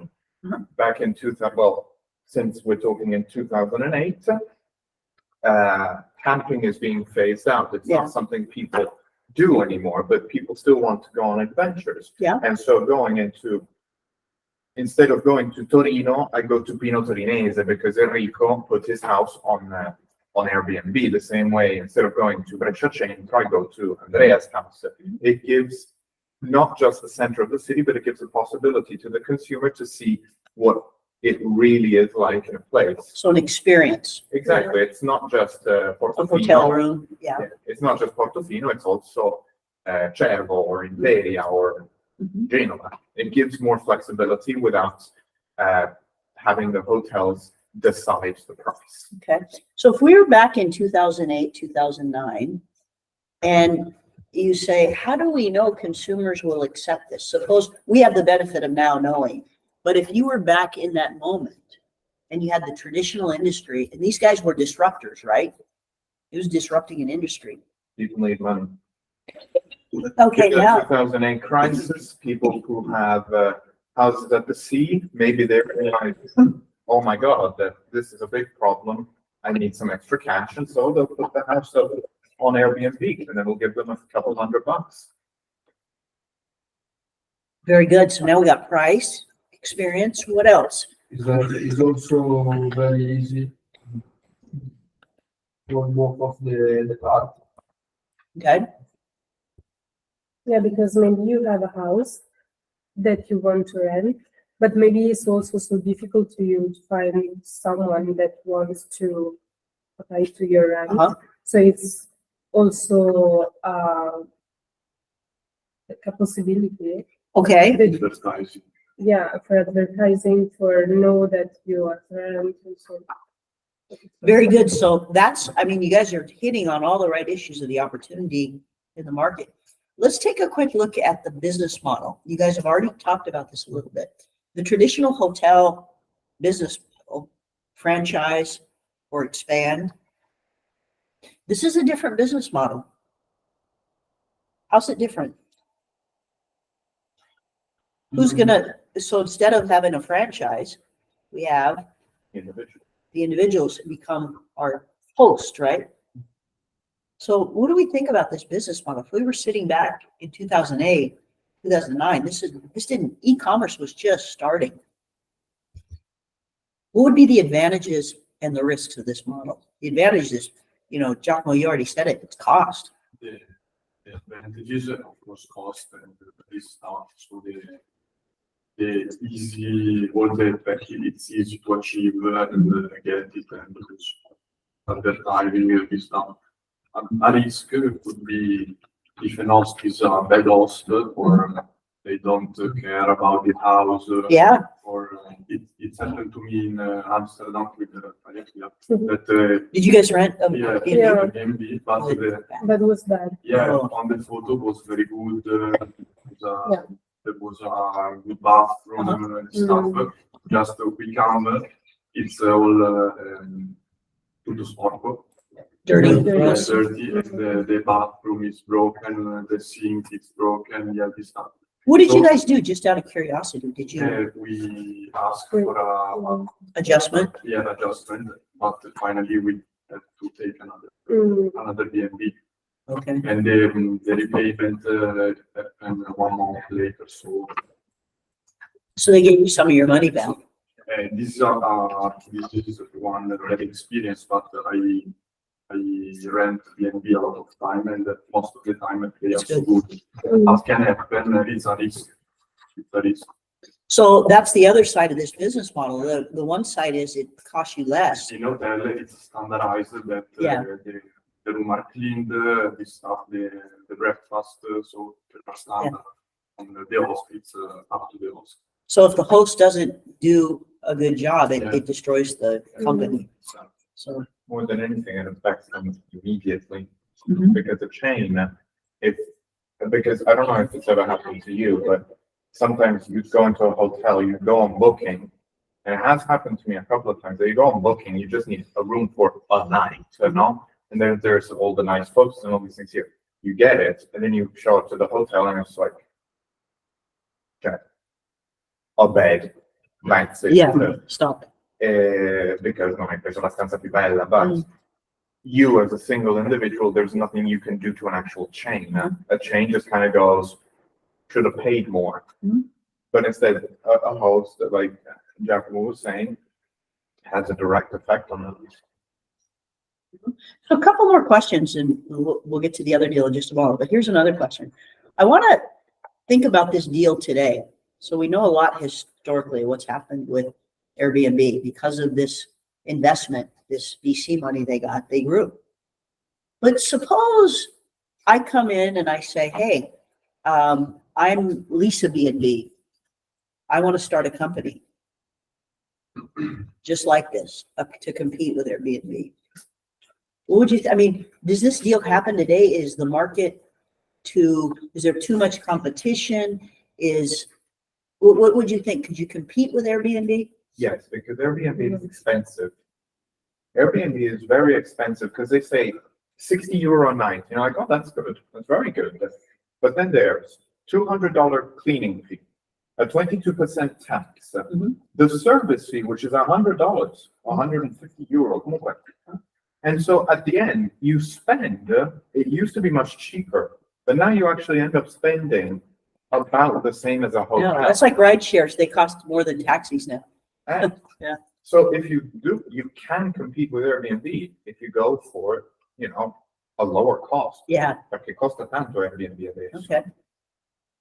So do you think if you guys were a venture capital company, would you look at the deal differently today than back in 2008? Would you consider what Enrico's saying? You might say, I don't know if we want to invest unless it's different than an Airbnb model.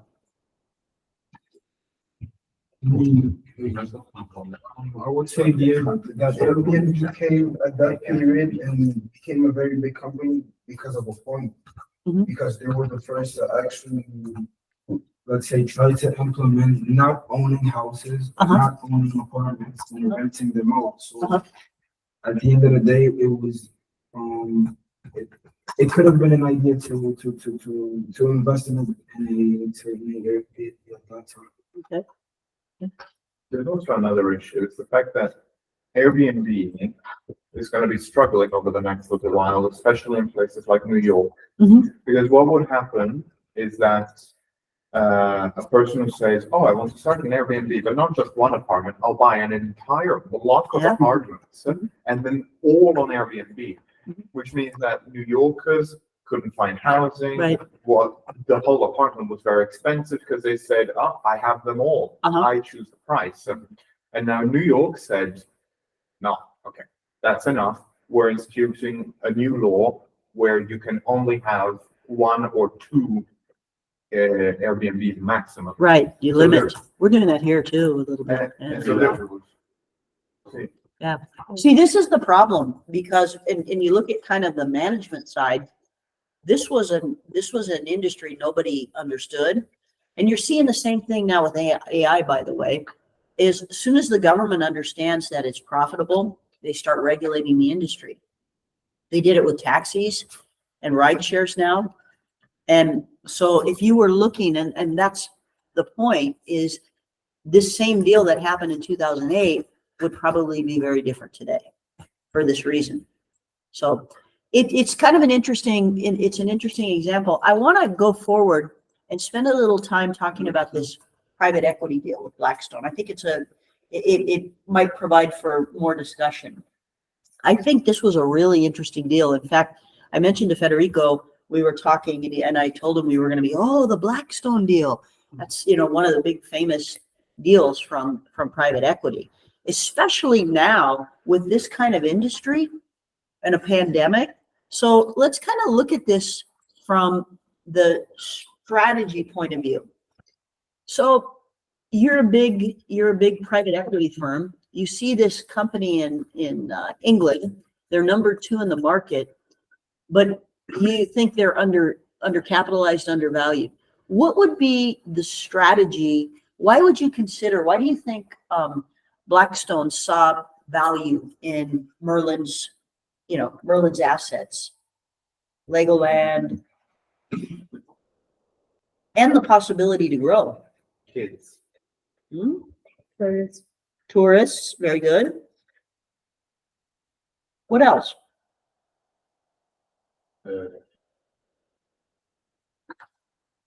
Their distribution. Other parts of the world. Exactly. They're all over the world. Now, question. Do you think they were trying to target everyone, all consumers, or specific consumers? Specific consumers. What kind of consumers do you think they were going after? Kids and parents of kids. Okay. Well, fathers of kids. Uh-huh. No wife wants to go to Lego. It's not true. I'd go. Would you? Yeah. We'd go. Okay. What else? Let's look at the risk. Imagine you were in the middle of this deal and the pandemic happens. What does that do to your business? Or now, if you were going to buy a company, you were going to make a private equity investment in a company like Merlin, maybe their third or fourth. How would you evaluate the possibility that your business could be shut down for 1, maybe 2 years? It's like opening a pizzeria. It's a risk. Would it change if you were doing this deal today? How would you evaluate the possibility that there'd be a pandemic? Nowadays, it seems so we have a lot more focus on containing and making sure that pandemics, if they spread or if they happen again, they're much more controlled and we know what to do. So it seems so when you think about it, all of the possibilities, it's happened. We've understood how at risk we are of a global shutdown. So the moment we hear about a new potential pandemic, the government's always like, okay, we need to stop it right away. We need to find out what it is. So even if in China they made COVID 2.0, I'd go, yeah, but they're going to stop it this time, even if they start killing people just to stop it. So, well, that's one way to go. No, it's true. But would you, for example, you remember Giuseppe Panagia, who came and spoke to you guys last year? He's a tax advisor for RSM. One of his clients, I was talking to him recently. He's involved in a deal not too different from this. One of his clients is Belmont. They own a lot of the recreational properties, the hotel properties, luxury. And he said that Belmont made the decision in the first year of the pandemic to basically close their properties for a year. That they were going to take the loss and make sure, because they didn't want to be held liable if they kept hotels open and it turned out to be a place where COVID spread. And they ended up taking the loss. But they were a successful company and said, okay, we can do this, but would that be a strategy for a young private equity investment? It doesn't really give you, if you're kind of a very successful corporation, you can do something like that. But most companies couldn't survive that way. How would you create value if you were involved in this deal and you saw Merlin owns Legoland? Merlin is Legoland. Merlin is the entertainment company. They own Legoland. They own Madame Tussauds, the wax museum. Because Legoland is not a company. Well, it's held by Merlin Entertainment. So Merlin holds. It's not related to Lego. It's like another things. I don't know who makes the Lego products, but Legoland, the amusement park, as we say, that's owned by Merlin. What would you do? Like, what do you see any? What would you do? Could you create another product? Could you? I didn't see the value of the merger. You don't see the value, or you don't think it was a good merger? No. I'm curious why. It's a valid opinion. Mm, I think it could be a waste of money because why investing in a business like past divertimenti? Yeah, Eh, children will always want to, it's like Disneyland. It can be, Yeah. And is too much responsibility for a investment fund. uh-huh. They could invest in 1,000 on and other 1,000 of another things. beh, come dire, tipo il Best Western, no? Quelli sono dappertutto, sono alberghi normali, non sono di alta gamma, non sono Forse tra i 3 e i 4 stelle comunque. Cioè nel senso non è come dire un NH o Hilton piuttosto che. Però, cioè nel senso c'è il rischio anche lì, nel senso dici apro l'albergo a Pisa, no vabbè Pisa hanno un sacco di turisti, però cioè a Foggia, cosa c'è a Foggia? Io non so, sono mai stato, però loro fanno la scelta di farlo ed è un rischio perché chi è che va a Foggia? Cioè nel senso un po' questo, nel senso il rischio c'è sempre. E con i bambini, alla fine i bambini ci sono sempre, ci saranno sempre, e quasi dico un soldo sicuro, però se ti metti a produrre i pannolini, qualcuno li deve comprare ad una certa. Poi lo stesso discorso, il Lego è universale, nel senso, mio papà aveva un sacco così di Lego, che cercava lui quando era piccolo, l'ha dato a me, io l'ho cercato con un fratello. Lego non mi pare così universale, la gente si può stufare. This is two. Ok. Tipo come a Brescia si giocava il gioco del bastone, cioè c'era un bastone per terra, tiravi la bastonata, si alzava e tu lo dovevi ricolpire, lo senti ancora sto gioco, e per giochi del mio padre tutti ci giocavano e tutti le prendevano, anche suo padre si ricorderà, noi no, eppure veniva giocato tanto.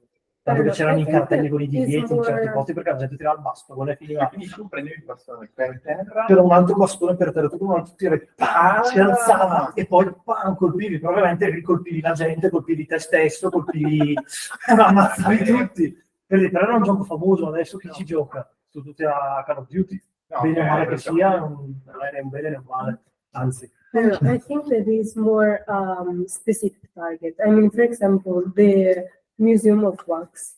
Also, that is a form of entertainment. Yeah. Because it's a museum. But I mean, if you imagine like a child or a kid's target, that type of target in that type of entertainment, it don't fix him. Yeah. You know, maybe things like, for example, Legoland. There is more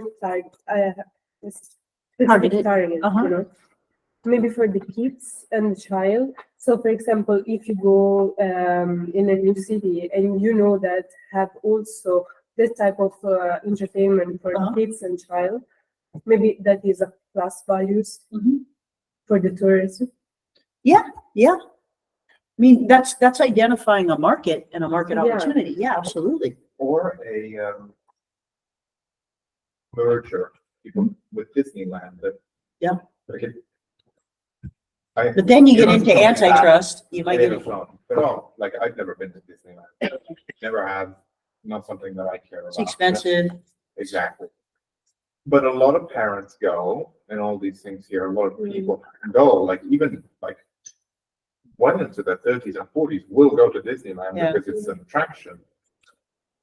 You do a mix, like Legoland and Disneyland, perché una questione di nostalgia. You're working not on the actual value of the park, you're working on the value of that you give it from 30 anni fa, quando erano bambini. Yeah, also Gardaland have this merge. Like in Gardaland, there is Legoland. Yeah, that's right. There is. Yeah. Mhm. Yeah. No, it's very interesting. I think it's a very particular market. You have to really know and precisely market to a very specific population. So, but it's kind of, I think, children, yes, you kind of have adults is limited. But Let me ask you a final question. And then I want to chat with you guys about, just before we leave, just some housekeeping things as we say. Which of the two deals do you think is better and why? Between the Airbnb and the Blackstone private equity deal, which do you think is the more attractive deal? Airbnb. Yeah. Well, tell me why. I don't disagree with you, but I just want to hear you. Give me. The revenues that they take because they purchase it at I don't remember 500,000 Mhm. and is now evaluated at 58 Million, yeah. Can you believe that? Just for that is 0.1% they bought each share. That's incredible.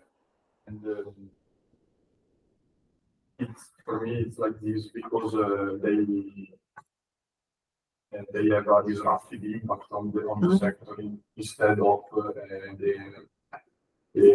Legoland and this that they are already in the market since a lot and so there's nothing new. Okay. Basically. I think Airbnb was the right thing at the right time, I think. Yeah. Like, for example, Legoland, yeah, it's the right thing, but maybe not the right time because the market has a lot of that type of entertainment. So Yeah. it's more difficult to find like the right road to it. So the timing was, I agree with you. I think the timing was definitely better for the Airbnb. So any other thoughts? I think it was probably very good for Airbnb. There's also a question of how often you use it. Mhm. If I go to a different city, I don't think about the hotel because I know that it'll probably be more expensive. Yeah, you get your room thing. I always think of Airbnb.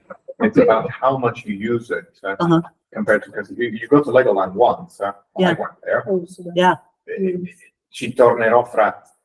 No, you're 30 right. anni con i So miei figli. one time is an experience, Yeah. whereas the Airbnb, you're constantly, you're Yeah. this city, that city, you're multiple. Yeah, if I come here to Milan per una notte, I go to Airbnb. Yeah. No, it's a good point. Because, once again, your consumer base is very, very targeted and specific with the entertainment industry. So, yeah. Any other thoughts? Really interesting class, you guys. Thank you today. I really enjoyed, I always enjoy our classes, but I enjoyed this one. Let me just and Davide, while you're here, I want to share one other thing. I want to talk about by the way, I will post Federico's slides and that deal that he went through. I think that would be really helpful for you guys. So I will post that for you all. No. Okay. So let me talk with you. Professor Botecchi and I met yesterday, and let me just share the screen quickly so Davide can see it. Ci siamo? No, he's here. I'm here, Yeah. yes. All right. So here's what I want to know for planning purposes.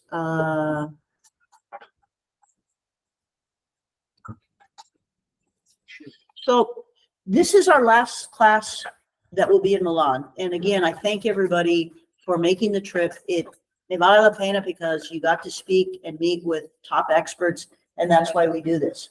So next week, we will be, 21. We will be really, Professor Botecchi has lined up some really good speakers who will be in Brescia. So we'll be at Musée. On the 28th, we have a really special class for you guys. We have, do you remember Marta Fosso who came? She's going to be one of like 2 or 3 that are going to come in and talk about, AI and AI tools. And there's going to be some practical exercises where you guys can actually practice using some of these tools. And what we realized when we put this together is that a lot of the information they're going to talk about, these guest speakers, also covers data analytics. And so here's what we thought, because we're getting to the end of the year, you guys have a lot on your plate between the thesis, this class, advanced accounting. What if we went 2 hours longer on the 28th? To 5, basically all day. We'll take breaks. That way, what we can do is we can make June 4th, technically, I'm not going to say I'm canceling class because we're not, but in order to meet the credit requirements, we will make this an independent study workshop that you can work on at home. So you can get ready for we're gonna meet to prepare the final exam probably this week. It'll be a combination of some oral questions and maybe a presentation, but we can give you that the 4th to prepare. From what would, So on the 28th, yeah, from 10 until 5. and from when are the speakers coming? We don't know yet. They'll be there during the day. Okay. It'll I probably, I might arrive after lunch, okay, because the night before I need to go to Malpensa at about 1 in.the morning, then come back to Torino.